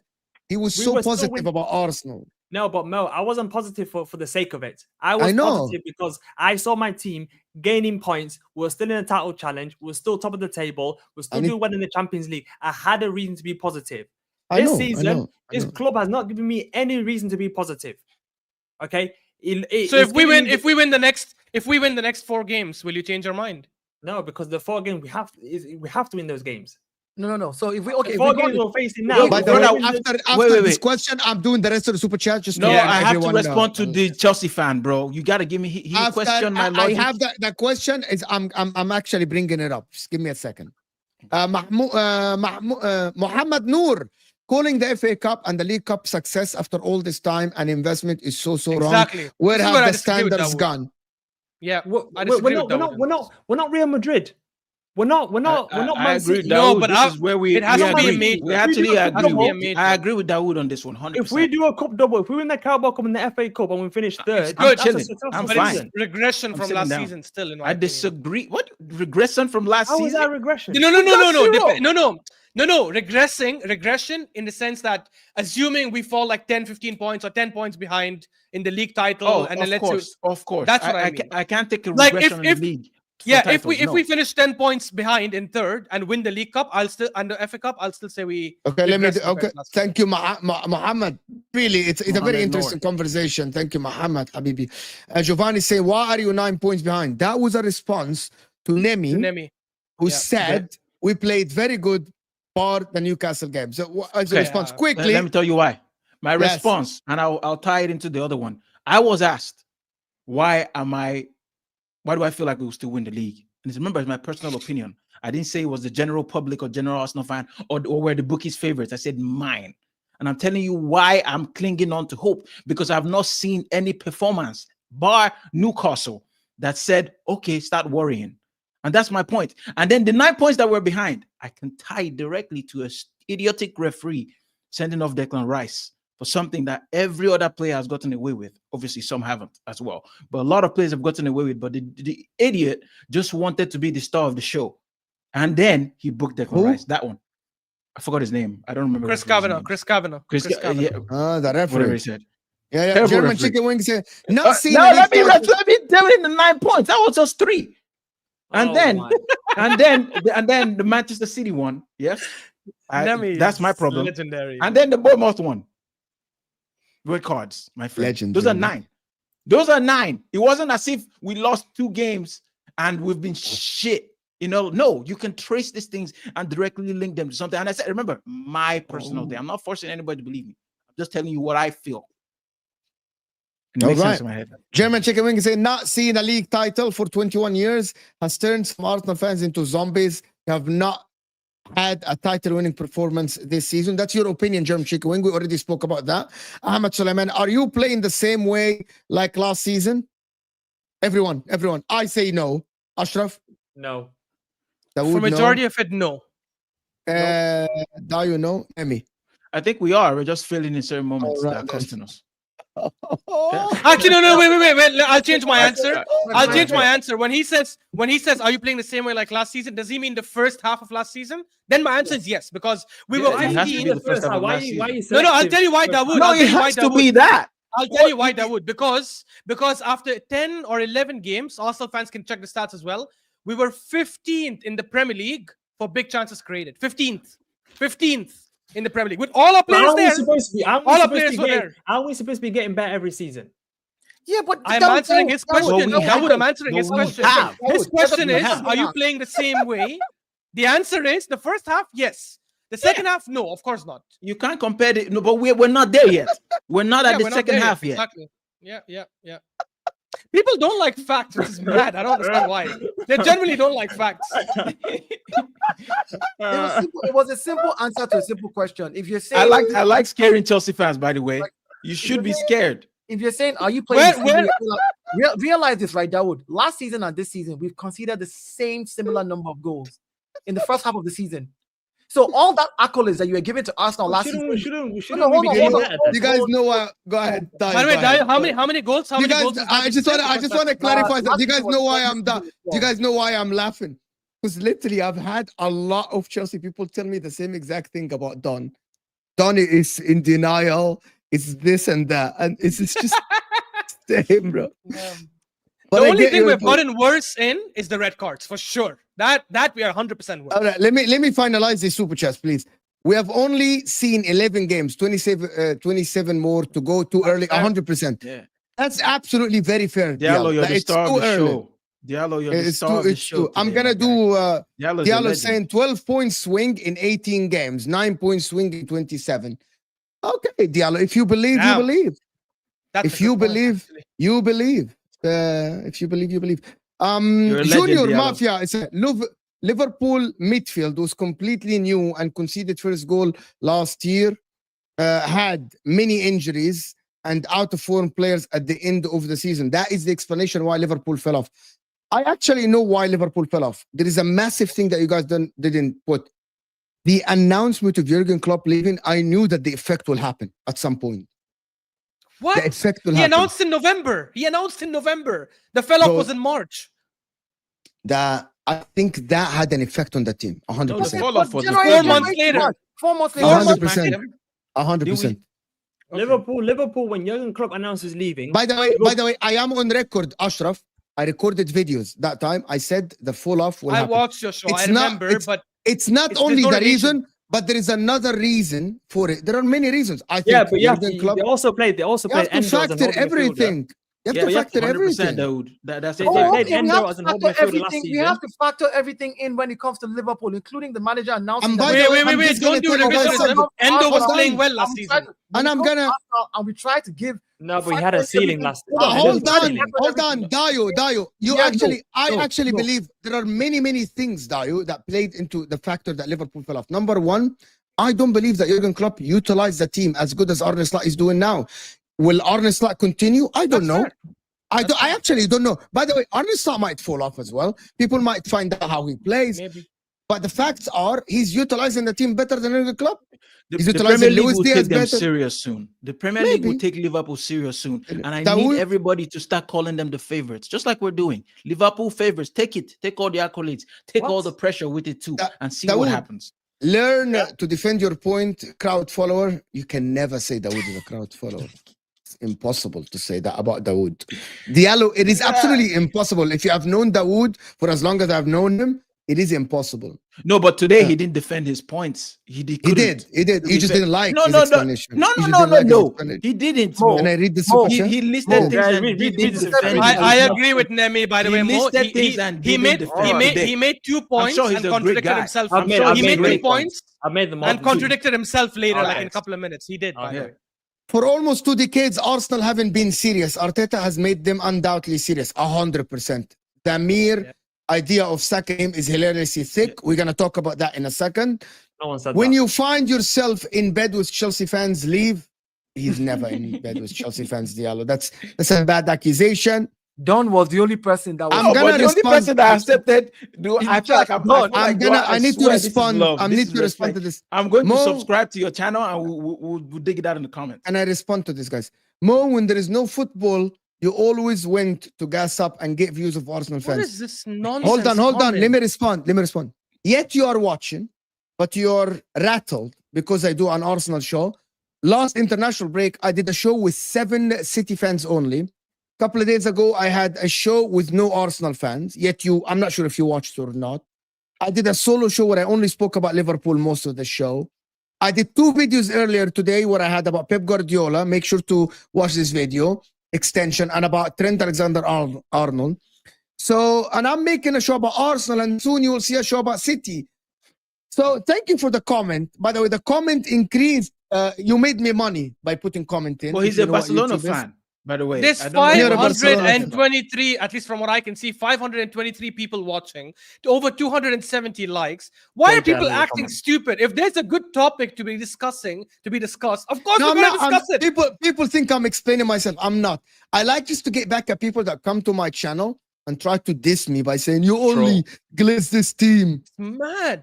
Whatever makes you sleep well at People are night, my serious man. haters. The I swear to logic God, is so serious haters. flawed because every team. I want this to be short because I need to move to the second. But I mean, and by the way, I just have responded, to say, we have been here an hour and a half, and it flew by like a 20-minute. I promise you. That's only for. Yeah. I'm not sure if it's only for me or not. It but- literally Yeah, flew it by did. For me too. 20 minutes. Every time I come on your show, Mo, I lose 2 hours of my day, and I'm like, "What the hell happened?" For real, I don't even feel it going by. I don't know Don, what happened to shit. I responded to answer you, my friend, my Chelsea friend, right? I like talking to rivals. I explained it. I was asked specifically why I am holding a belief that we'll still win the league as an Arsenal fan, a specific subjective view, and I listed them because I can trace the downfall that we've had. I can trace those 9 points back to either referee mistakes or errors in moments, and not the overall we suck. like you want me to say. That's all. That's the point. So Mo, Yeah. can I? Are you? Do you Now think I want to go. Can we? Dayo, we're gonna stay here for 3 hours. Last point you make, and then we have to go to No, I the just wanted targets of the I season. just Go wanted ahead. to ask you, like, what do you think would be the benchmark point for the team that wins the league this season? What 86. 86. Yeah. So I bet around, of course. That's what I believe. around 86. Okay, so I want to go with your 86. So we're roughly saying if any team goes on a 27 game winning streak right now, if Chelsea and Arsenal, That's and impossible. No, I know it's impossible. I'm trying to do math here. Like, if we all go on a 27 game winning streak, added to the points we have now, Arsenal would have 100, Chelsea would have 100, and City would have 105, if I'm not mistaken, right? Now, if we say 86, that means that City can lose another 5 games, which is 15 points, and still roughly win the league. If we say 86, which means Arsenal can lose another 4 games and still roughly be around that 86 mark, right? Which is 12 points from 100, basically, more or less, give or take. So my thing is, if one... Liverpool then. And I'll say Liverpool too as well. Liverpool, if you add 100, then Liverpool can lose, say, 7 games now for them, because right now they are... what's Liverpool's total points right now? 20... They're 9 points ahead of us, so that's 9 plus... 28. So 28 plus 81 would be 10, 28 plus 81, I think 109, if I'm not mistaken. So 109, 109, which means if they're going to get to 86, subtract 86 from 109, which means they have 107. I think it's 107. From okay, 107 minus let's say 86, so 15, 7, 22. Yeah, they have the luxury of losing 22 points and still winning the league. If we look at it from that yardstick. So what is 22 points when it comes to the games? That's about 7 games. It's about 7 losses, or like let's say 6 losses and 2 draws. We know we're not going to lose 7 games. I know, but I'm saying you never know. You never know. There's also draws. Remember, there's also draws. We have to factor in draws. So know. I'm not saying that we're going to win. I'm just saying that if that is the benchmark that we've set and said 86 is where we think, like 85, 86 is where the league is going to be won, then everybody who's between the first and the fourth right now still has a chance, even though it's harder for some. Mathematically, yes. Mathematically, yes. Mm-hmm. Mathematically, you're should I also tell you what's going to happen to Liverpool? Liverpool, Mo Salah is going to go to the AFCON. There's no AFCON. There's no AFCON, Nemmy. You keep saying there's no AFCon. There's no AFCon in January. When did that happen? That was AFCON last year. Why would there be an AFCon this year, guys? There's an AFCon this January. What you guys are tripping? tripping? It's next year. Oh my God, Nemmy. Next year, January is still in the season. No, it's 2026. Hold on, not 25. 2026. 2026. Everyone keeps saying that. I don't know why. Everyone keeps saying AFCON is coming up. You know how I know, Nemmy. You know how I know. The next AFCON is in my country. The next AFCON is in my country. It's in Morocco. It's in 2026, my brother. I'm telling you. We are the hosts. We are the hosts, and we're winning that title. But anyways, Dawood, do you agree that 86 points could win us the league? I am tripping. No, impossible. Fair. Okay, so Dawood thinks I would say about 89 to 91. Yeah, fair. That's fine. Okay, if you were gonna go with most logic, we're not that far, Yani Dawood. No, because it is far. Because if he was gonna go by your logic of 86, that's 22 out of 27 games left. We need to win 22 of our remaining 27, which is not crazy to think about. But if he's saying 89, 90, yeah, that's a whole different thing. Then that's another that's 24, 23, 24 yeah, games. But because if we're saying 89, 90, if you're saying 89, 90 points, that means that you're saying that because by your logic, you said the teams have gotten better this season, right? And if teams are getting better, the points are going to reduce, which means they'll take the points are going to reduce. Why do you think it's 90? Then that's mad. 90, because if you say if you look at Liverpool, hold on. You give examples of Bournemouth and all these other teams that, of course, they've all gotten better. And I agree with you, they've gotten better. When teams get better, points reduce because they take points off each other. Now, if teams are bad and they're just like top 2 teams that are very good, they kill everybody and get all the points, and then that's why points. 89 so Dawood, why do you think it? Go ahead. No, because 89 points compared to the points that I thought we would have to get this season. I thought we'd have to get about 92 to 95 points to win the league. But because of the way Man City are playing, and because of the amount of points they're dropping, is for me 89 points. It might seem high, but comparing that to Man City in previous seasons, that's so you think there's only a 3 points drop off this season in whoever wins the title, or 2 points by your logic? Because Man City won it with 91 last season, and you're saying 89. So you think even though teams are better, it's only going to be a 2 points drop off in whoever wins the league? Because if you look at the team like Liverpool, for me, I can't see Liverpool dropping many points. I can't see them. Okay, so playing devil's advocate, which is something I said in most channel last time. Liverpool, out of the top 10 teams in the Premier League right now, I think they have been tested. Before people go crazy, they have been tested. They decimated Leverkusen. They decimated AC Milan. They played very well against Chelsea. They deserve to win. Leverkusen have been trashed. But fair. But it's still a big team. But my point is, Dawood, one sec, Dawood. We couldn't even beat one sec, Dawood. So in the current top 10, Dayo, please, Dayo, let me land. Did you win or not? What is Dayo? Let me land, please. Dawood, in the current top 10 teams in the Premier League right now, right in the table, Liverpool have only played 1 away game. Do you not think when they play Newcastle away, Villa away, City away, Spurs away, Chelsea away, which is all games that we have finished, do you not think they could be exposed there and drop points? Because what I see the difference between Liverpool this season, last season, if you look at Diaz, who's already got 5 Premier League goals in 11 games, last season had only 8 Premier League goals. He's got he's performing way better this season compared to the players that we have on that left-hand side, like Martinelli, who's regressed. He's regressed so much, Martinelli, and we've got players like Martinelli, Gabriel Jesus, who's only got 1 goal this season. That's his first goal in like a year. But Gabriel Jesus sucked last season, and Martinelli sucked. But Martinelli and Jesus were terrible last season, so ignore them. Let's leave them out. Liverpool have players that can get you goals out of nowhere. Okay, they've got Jota that come back from injury and get goals out of nowhere. Arne Slot has realised that Darwin Núñez is a super sub. He's a guy that when teams are when Liverpool are streaking, put him on. With Jurgen Klopp, Yeah. he was starting him week in week as a striker, which actually Yeah. hurt Liverpool more than actually had an advantage to Liverpool. So Arne Slot, for me, he's found out Gravenberch is a great central midfielder, where for last season playing more of an attacking midfielder, playing on the wing, compared to this season, a central midfielder. If you look at Trent, he drops Trent in quite a lot of games, in mid-game, He's 60 injured minutes, now. 70 minutes. He's injured. Arne Slot, for me, Arne Slot, he's more of a composed manager. The Jurgen Klopp is a better manager, but I'm talking about the team that Liverpool have suit Arne Slot to the T. They suit Arne Slot to the T. And I think in January, 11 because games, they haven't okay. spent any money in the summer, they will buy 1 or 2 players in January, which will improve them. And like I said, there's no AFCON. How do we Salah- know we won't? How do we know we won't buy players in No, January? but for us, we've got the players that we have now that we need to improve on won't be available in January. Because we need to sign a world class. We need to sign someone like a Rafael Leao on the left wing. Rafael Leao is not going to come in January. We're going to have to Leao sign. is trash. Dude, he has He's been not, trash Nemmy, for stop it. over since last Nemmy, season. he's not. Stop. Bro, Stop. Look at his. what AC look at his Milan numbers. matches are you? That's absolute Bro, bullshit. what numbers Bro, are you did talking? you hear that? Mo, did you hear He's that? just waking up. That's Last nonsense. season, Leao was ass. Talk to any AC. Mo, can you speak to Leao last season, please?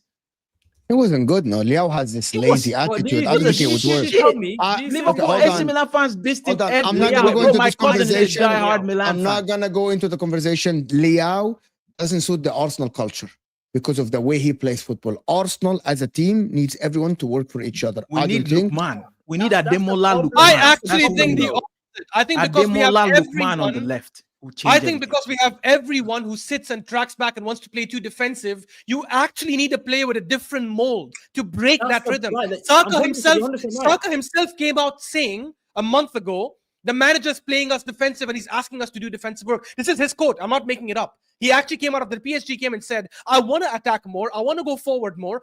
But because of the manager's instructions, I have to play more defensive. And he said all of us are more attack minded. I think that's absolute bullshit. I think Leao's we have tremendously. we're I'll take almost Lukman over him. we have 100%. okay, we have about almost But he's at Nigerian. 300 likes, guys. Hit that like button, people. We're 8 likes away from 300. That is fantastic. I want Guys, to thank please, everyone. 8. Can we move to the last part about the Arteta situation at the current moment? What do you guys say about the people that actually starting to doubt Arteta? We have one here. We can speak to my brother. He can speak to it. Maybe he start. I've been one of the biggest Arteta fans, but the problem is that when I go on Twitter and I see people, certain Arsenal fans that say, if we got rid of Arteta right now, there's no one available in Europe that's better than Arteta. I don't understand that point. If you think I agree with that.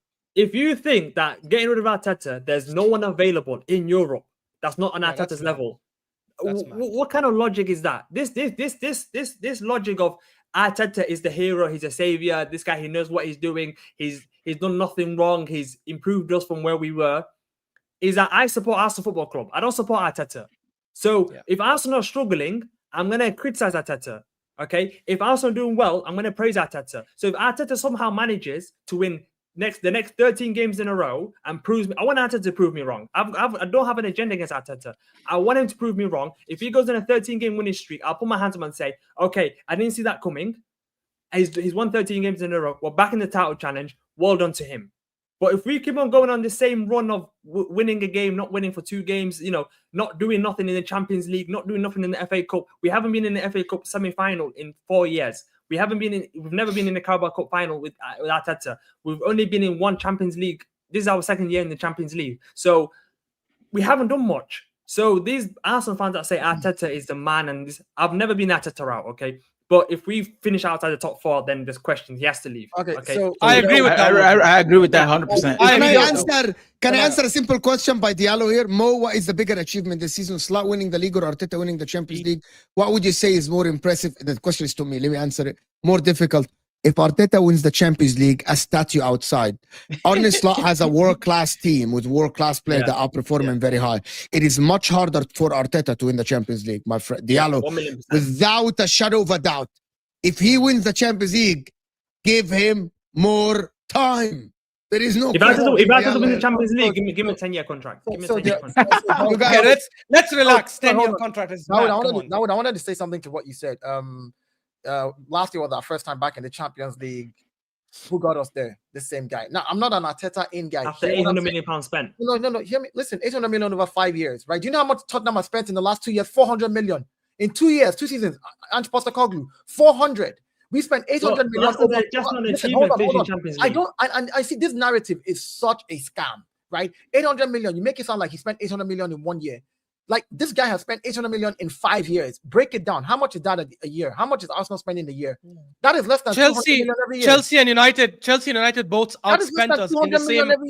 every year. Since Arteta has joined Arsenal, Chelsea and United have spent more than us. And even if you go by net revenue, even if you say Chelsea are sole players, they have outspent us. So people saying the 800 million, I think that's crazy because they make it seem like we spend money and the other team stopped spending. The other team stood still. It's like you make it sound like other But the teams. thing is, Liverpool fans were saying that previously as well. Liverpool fans were saying, "Oh, we didn't spend much money. Look at the net. Look at the players that we sold." Yeah, but that's stupid, Daud. By the way, I agree with you 100% on your sentiments about Arteta. He's not beyond criticism. People are like, "Oh, no matter what happens, there's no one else out there." I think that's stupid. I even disagreed. To be fair, I don't know anybody that said that thing. I've never heard that before. Enemy, I know someone, Martin, big up Martin, the Australian who comes on most channel.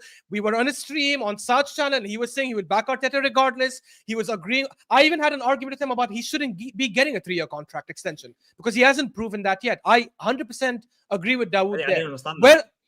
Where I disagree with Dawood is to say that we spent 800 million. All the teams have also spent money. It's not like we spend money and other teams stood still. So we're spending, they're spending. We're spending, they're spending. We're spending, they're spending. Dawood, the only team that has spent just as much as we have and even more, like teams that spend more than us have not even Yeah, they spend more than us. Listen, you have to look at the manager. Listen. They're not even As the manager, hear me out, Dawood. Has the manager being given? Have the manager being given time compared to the managers? Dawood, they are not even as close to now. You want to talk about the time? You started with the money. You said 800 million. As though money. You can say Chelsea has spent more money. Chelsea has spent more money, but they've had 3 different managers. You came in with the 800 million. I said Mikel Arteta came in and in 1 season spent 800 million. No, that's not the case. I'm saying if we're going to talk about the money and make it as an excuse or as something that is an issue that Mikel that we want to put over his head, then we need to be clear about it. It's been 5 seasons where he spent 800 million, right, to rebuild this team. There are teams that have spent way more in that same amount of time and are not anywhere close to us. Listen. I'm not happy about the position that we're in, and I don't really care much for Mikel Arteta. I care about Arsenal as a club. My point is, at this stage, does he have what it takes to get over the line and win trophies this season? I think he does. Whatever trophies he's going to win, he better win something. After this, we can start looking at somebody else because he's built a team and he's built a structure. I remember Arsenal fans a couple of months ago and last season, Edu is the problem. Now Edu is out and the problems have not been fixed, right? So is it a case of, just because we are 11 games in, we're sitting in 4th position, same points as Chelsea. Is that that picture what has swayed everybody's mindset from how good this team was coming in? Entering to the end of last season. Sorry, guys. Correction. 3 teams have outspent Arsenal since he's joined. My bad. It's Chelsea, United, and Tottenham. I don't know why Tottenham are there. I got a dip, but before I dip, I just want to say, bless up, guys. Please hit all the targets that we've set. Like button, click it all. Subscribe to all the men out here who are talking passionately about their teams and on their views. Thank you for having me, Mo. Bless, guys. I'll see you guys. Nemmy, bless. Big up, Nemmy. We're not gonna stay for long. I just wanted to say something to question, and I'm gonna get Brandon, but I don't want to make this a long segment of one person talking. I like the conversation actually. What is happening in this show is all what friends talk about on coffee shops, like we just argue back and forth. I like it. I just want to ask a question to every Arsenal fan in the chat. If Pep Guardiola is available to you tomorrow, would you take Pep Guardiola at your club tomorrow? Yeah, definitely. 1 million. If Jurgen Klopp is available tomorrow, would you take Jurgen Klopp? Yes, 1 million. definitely. 1 million. Okay. Easily. So that means if there is a manager that someone believes is better than Arteta, it's within their right to say, I would like to replace Arteta with that guy. Like I said, Mo, like I said last season, right? And whether or not, like last season, I said this season for me is make or break for Mikel Arteta. He has to win trophies. Okay. Now, if he wins the Premier League and he gets all the way far in the Champions League, I'll give him another chance. if he wins the Premier League. If he wins a league double, a cup double, if he wins the FA Cup and the Carabao Cup, goodbye. Thank you for winning something. Bye bye. After that, no. Listen, no. It's not about. I want to get Brandon after this, huh? It's not about being too harsh. That's my stance if I was running the club, right? I get it. You finally won me something. You have now given the boys a taste of winning. Let me bring another manager that can now get us to win the bigger trophies. Now they've tasted winning something. They know what it feels like. They've had a parade or two. They've gone down the streets. They've seen how happy the fans are. All right, Arteta, thank you very much. Buy out your contract. Let me bring in somebody else. If I have to go to another club where the manager is better and buy that manager out like Man U did with Amorim, I would do that. My point is, I just want to make sure that he gives these boys a taste of winning with anything. And the league right now is looking bleak. It's harder to win the league from where we are at right now. But it's not impossible. So that's my stance on Mikel Arteta. Honestly speaking, I'm not sentimental to anybody.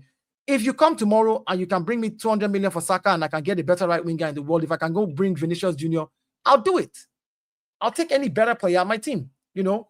So it's either you win the Premiership, go far in the Champions League, even if you then come around and win, if you make it to the Champions League final and lose, and win Carabao Cup and win FA Cup, still goodbye for me.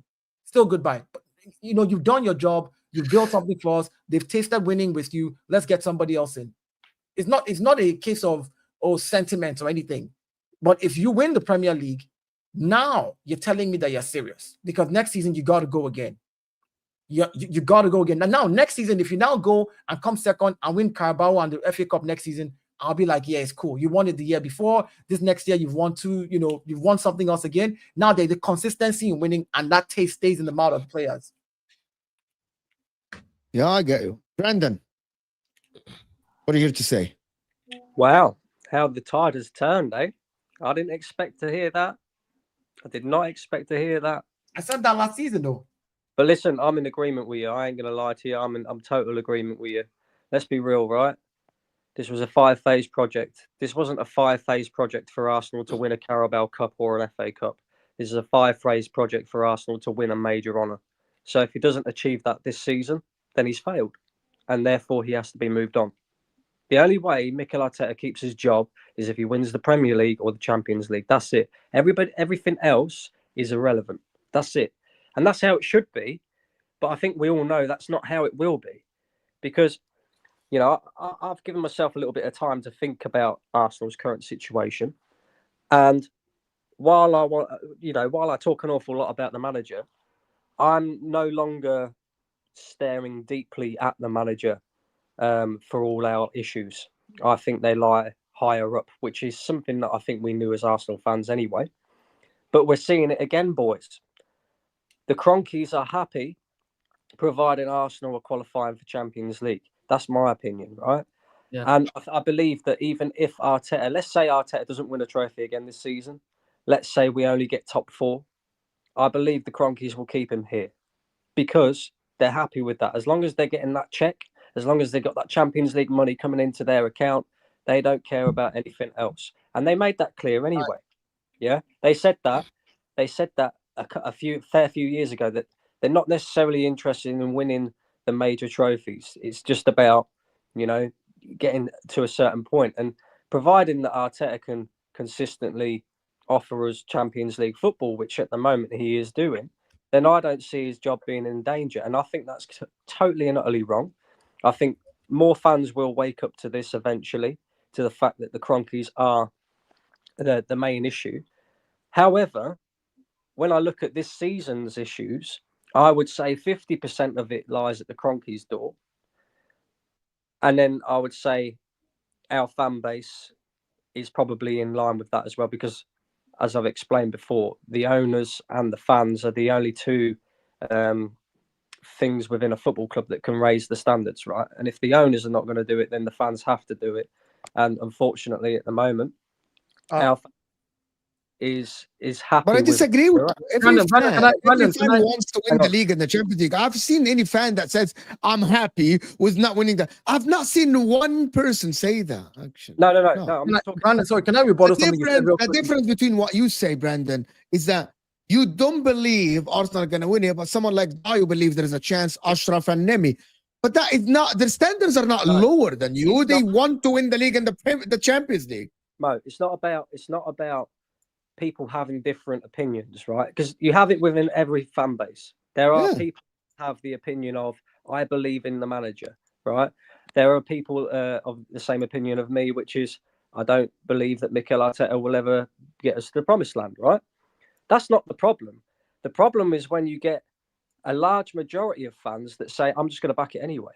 And that is starting to change now, because I think a lot of people are starting to wake up to the realization that, hang about, we was told at the beginning this is a 5-phase project, and at the moment it doesn't look like we're going to win a major honour. Now, as Dayo explained, and this is the hopeful side of me as an Arsenal fan, because I am still hopeful. I do still want the club to succeed, regardless of who's in charge, right? It is only 9 points. It's a 3-game swing, right? So it can be done. It can be done. It's not impossible. When you look at Arsenal's fixtures, first 10 to 11 games this season, we have played a lot of hard, tough away fixtures. We haven't got to go to Stamford Bridge anymore this season. We haven't got to go to the Etihad anymore this season. We haven't got to go to Villa Park anymore this season, right? So a lot of them games, we've got them out of the way. We've lost 2 of them, or 3 of them, should I say? And it's not looking fantastic. Two of them. We lost 2 games. But the thing is, the bit that worries me more than anything else, and this is why I'm so passionate about the manager being to blame, right? It's not the fact that we've lost 2 points in 2 games in that run of games, right? That's bothering me. What's bothering me is the way that we are playing. Now, Arsenal obviously did that last season, not to the degree that we are now, but we started slowly last season, and then after Christmas we turned it on, right? And a lot of people said that we didn't have these injuries last season. We didn't have them injuries last season. You're right, but a lot of people said that Mikel Arteta did that on purpose, because that's the way that Man City do it, right? Man City always start slowly, and then after Christmas they turn it on, and before you know it, in April they're going on an absolute mad run, and that's what wins them the league. The problem is I don't see Arsenal doing that right now, because the way that we are currently playing, I don't look at any of our players and say that player's in hot form. Like normally you can look at a squad of players or a team of players and you can say, right, the rest have been crap, but at least this guy's been good. I don't think there's any one player in this Arsenal team that's consistently been good this season. Saliba's been poor. Gabriel's been poor. Thomas Partey.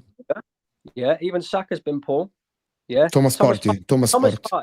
Thomas Partey, I'll give you Thomas Partey. Thomas Partey, 100% Thomas Partey. Saka has had way more very good games than back then. Way more. Yeah, I understand that, but Brandon, I need to rebuttal something you said before it goes too far.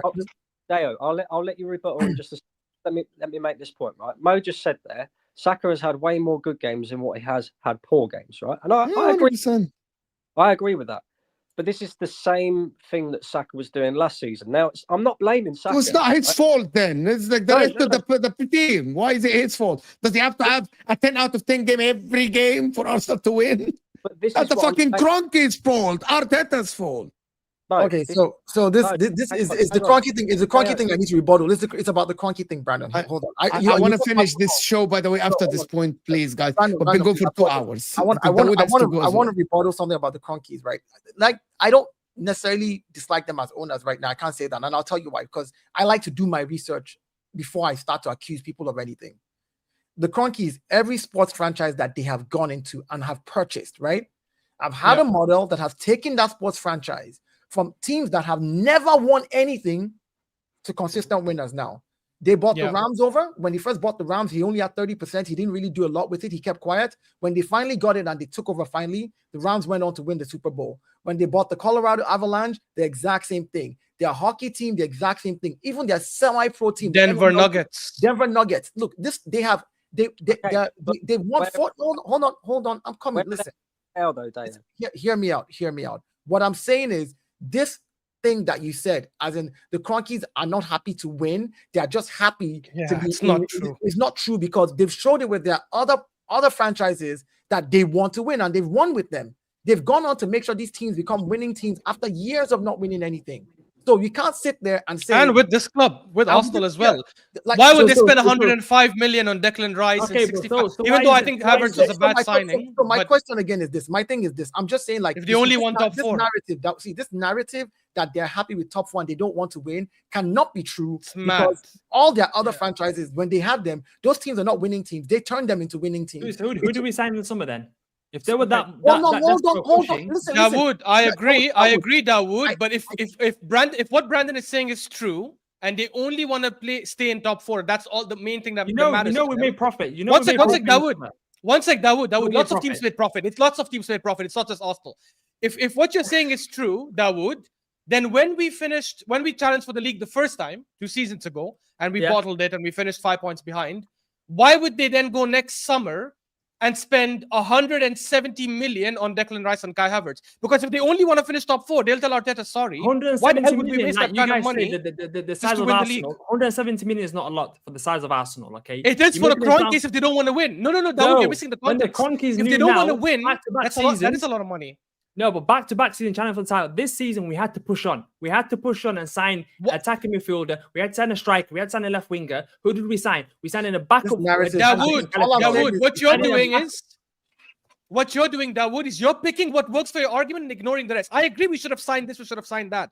But You last can't season, you can't just spend money in one summer and say, "Oh, they've backed the club." In one Dawood, summer, you I'm have not- to I'm- consistently keep on doing it. forget whether they backed or not. Let's say they didn't back. That's not the point. I Brandon is just say- saying they don't want to win. If they don't want to win and they just want to finish top four, why would they spend 170 million last summer That's what to I'm go asking. one That's all step I'm saying. further?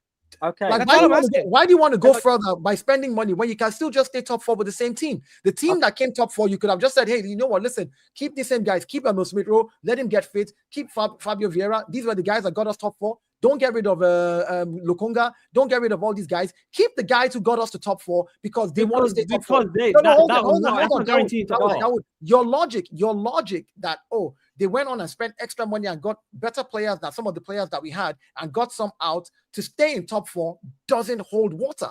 Guys, Because- listen. Okay. I might be wrong. This is just an observation of mine, right? Because I've seen it all before. But I might be wrong. You could be right, and I might be wrong, right? I guess we'll find out at the end of the season if Mikel Arteta doesn't win a trophy and he ends up just getting top four.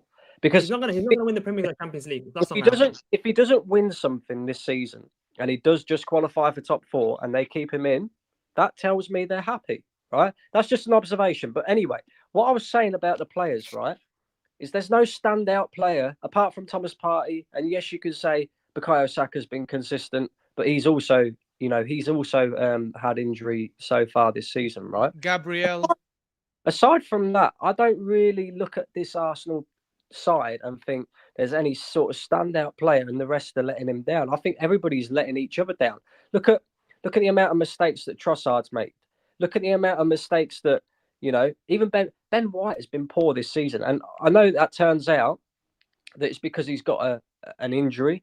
Same with, Odegaard's been out for a while. And look, it's unprecedented that Arsenal go and get these injuries. And it's harsh that it happens all at the same time, right? But I just look at this squad that Mikel Arteta has built. And this is where when Daoud's talking about the 800 million, right? This is where I agree with him. Forget the amount of money, right? Forget the amount of money. Because yes, there are clubs that have spent more than us. Yes, the £800 million has been spent over 5 years, but that makes it more frustrating and more disappointing for me because the money that he's spent and the players that he's brought in are all here. This is his squad, right? And it's little things like what he did against Chelsea that tell me that there are still players that he's got here, still players here that he invested in, that he spent money on to bring to Arsenal, that he does not trust in. Because if it was a case of he could trust Gabriel Jesus, he could trust Sterling, even Ethan Nwaneri, right? If he could trust all these guys, we wouldn't have played or we wouldn't have thrown in and Martin Odegaard, who'd just come back from a long-term injury, we wouldn't have played Declan Rice with a broken toe against Chelsea. So I look at it and I say, the reason why the whole £800 million thing gets brought up a lot is because when you really look at it in the cold light of day, a lot of that money has been spent poorly. We've brought 11 goalkeepers, God knows how many defenders, I would say probably 8 or 9 midfielders, and 2 or 3 attacking players, but we've not brought a striker in, which, okay, right, Arteta said that the best way to win the league, and he's doing a similar thing to what he did last season, is relying on our defence, right? And the defensive side of we need to keep more clean sheets, basically, in order to win the league, right? And Brandon, I'm calling your internet provider to call off your internet right now. Hold on, hello. We're leaning on the defence. Dayo, let him finish. Dayo, let him finish. No, I'm joking, Brandon. I hear it. We're leaning on the defence, right? Which is fine. But if you're going to lean on the defence and, let's say, try and keep clean sheets and create minimal chances, but expect to be able to take them, then I still wonder to this day why we're setting up in this way, where it's a bit more defensive, hit teams on the counter. You've got to take your opportunities because you're not going to get many in the game. Why the hell did we not go out and sign a killer in the transfer market? And this is why I have big questions about it, because I can point at Edu and he's gone, but I can also now point at Mikel Arteta because he's not a coach anymore, he's a manager. And I also look at it and think, actually, is this an Arteta dictatorship? Because it seems to me like he's got a lot of personal. And I want Dayo to respond because I need to. We need to do the last super chat and then do the finish the show. So Brandon, I hear everything that you're saying, but let's not make presumptions. So here's the thing. This team is Mikel Arteta's team. I agree with you. He chose this team. He chose to die on this sword. If he goes around and turns it around and wins this season, he proves us all wrong. You know, we can talk about why didn't he sign a killer striker? Why didn't he do this? Why didn't he do that? Why did he not? We can say all what we want to say. The guy had the philosophy that he believes in, and he's running with it. Just like Ange had the philosophy he believes in at Tottenham. Just like Pep had the philosophy he believes in at Man City. Just like Slot now had the philosophy he believes in at Liverpool. Every manager had the philosophy. Now, do we agree with his philosophy? Maybe not. I think most Arsenal fans who are very, very, very emotional about the way and the state of where Arsenal is right now are upset because they're not seeing free-flowing, great football and domination in the location. That's all they care about. Like, they genuinely just care to see Arsenal play this mad-ass, crazy football, and boom, yes. You know, and if it doesn't happen, they're not happy. They're not happy, regardless of whatever it is, right? Now, I said this. I said, I'm more about the club. I support my club over the manager and over any player. I don't look, players can come and go. I support Arsenal as a club over any manager, over any player. Because if you look at it for me, what's most important, again, going back to the ownership, like I said, they've won in the last less than 2 years now, 2022 till now, less than 2 years, they've won 3 major titles across 4 major sporting tournaments here in the United States with their franchises. 3 major titles in less than and 2 challenge years. with Arsenal. And challenge, like literally, if we had won the league last season, they would have won 4 major titles across 4 major sporting events all over the world. That's the ownership. Dayo, that's the ownership we have. So when you guys, when this narrative is painted, I'm just like, no, let's not do that. Like we can pick apart the fact that they didn't buy players. We can say, look, in the summer, you guys did not do right. You could have got a striker, and these things we get them wrong. You know, you can't get it right all the time. And I know it's painful for a fan to be like, okay, you didn't get it right, so we're not winning. Like, we're not winning, we get bantered. I get it. But to sit here and then make up narrative that we genuinely can see that is not exactly the narrative is what I'm like. Dayo, and can I just add as well? So sorry, Momo, wallahi, last. Wallahi, I have a branch reservation with my wife because wallahi, last 2 points. Wallahi, last 2 points. Because Brandon and Dawood rightly so bring up 800 million and he's been backed and he's been spent. Well, doesn't that prove that the owners do care about winning? Because they did back the manager, because they did spend money. You can't have your cake and eat it. You can't say we've spent 800 million, but then in the same line say, yeah, well, the owners don't want to win. That's one. Secondly, I was talking about the players because he's like, we didn't get a striker, which is fair. I agree. I don't rate Kai Havertz, and I've said it on most channel. Yeah. I know he's been playing well as a striker this year. I think that's a purple patch. I don't think that's who Kai Havertz really is. I think we should have got a striker. But us not getting a striker in the last 4 or 5 years does not mean we've spent our money bad. Because every transfer we have done that's over 20 million outside Fabio Vieira has actually worked out for us. Gabriel Jesus, Zinchenko, Gabriel Magalhaes, Thomas Partey, Declan Rice. As much as I don't like him, Kai Havertz, Ben Odegaard. White, Raya, Odegaard. All these guys are the reason, along with Arteta, why we've competed the last 2 seasons. So we cannot say we did not spend our money wisely. We did spend our money wisely. It's just that we could have probably spent it a bit better by getting a striker. I agree with that. That's my last 2 cents. Last super chat. I'm sorry, Brendan. No, That's- I'm not going to go on. I'm not going to go on. I promise, right? But my man there just said every signing. I won't respond. You can answer, yeah. Every signing above £20 million has worked out. Well, not really, because Except for Vieira. if it worked out right, then he wouldn't be afraid of bringing Gabriel Jesus off the bench. He wouldn't be afraid of bringing Zinchenko off the bench. He wouldn't be. Do you know what I mean? It's not like They worked out for that season. They worked out to a We point. spent £35 million for 1 season. This is where I say that we They did what they're supposed to do. They got us back to challenging. Yeah, Sorry, they I got said I us- won't respond. Never They mind. got us back. Well, They got Daud, us you back. really went on a different arc completely. They Daud. got us It's back just there. crazy. But this is why I'm saying that the investment was poor, because look, we brought in Jorginho, right, in the league that we was in the season that we was 8 points clear with 8 games to go. All of a sudden now, Jorginho can't even get a game when we're struggling to create things. Do you see what I'm saying? So when I say about the investment, yeah, it was okay for that season, but what about the long-term view? Like this is why I think, you know, Kai Havertz wasn't brought in to play striker.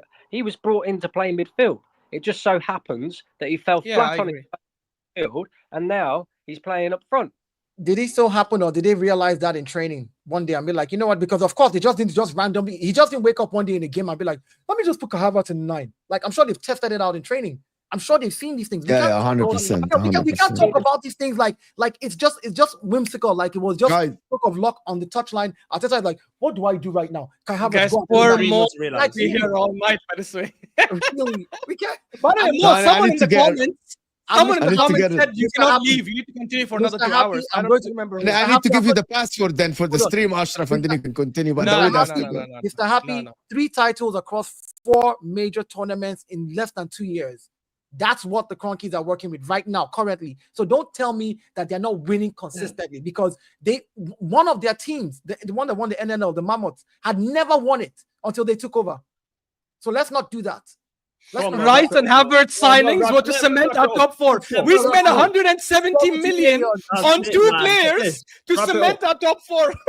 Okay, guys, I want to thank everyone. Listen, I'm 30 subscribers away from 27,200. So subscribe if you're new to the channel. If you haven't, Come like on, the video. guys. We're almost at 350. Dawood's channel is in the description. Just click and give the guy subscription. Support Dawood. He's absolutely great content as well. Nemmy's channel is in the description as well. Dayo as well. Channel is in the description. I want to thank everyone that joined us. Thank you, Brandon, Dayo, Dawood, Mo, they Ashraf. say you should go and leave us here. Mo, go. This is one of the best shows I've done. Mo, We go. can have Mo, go. another- Leave us here. Leave us here.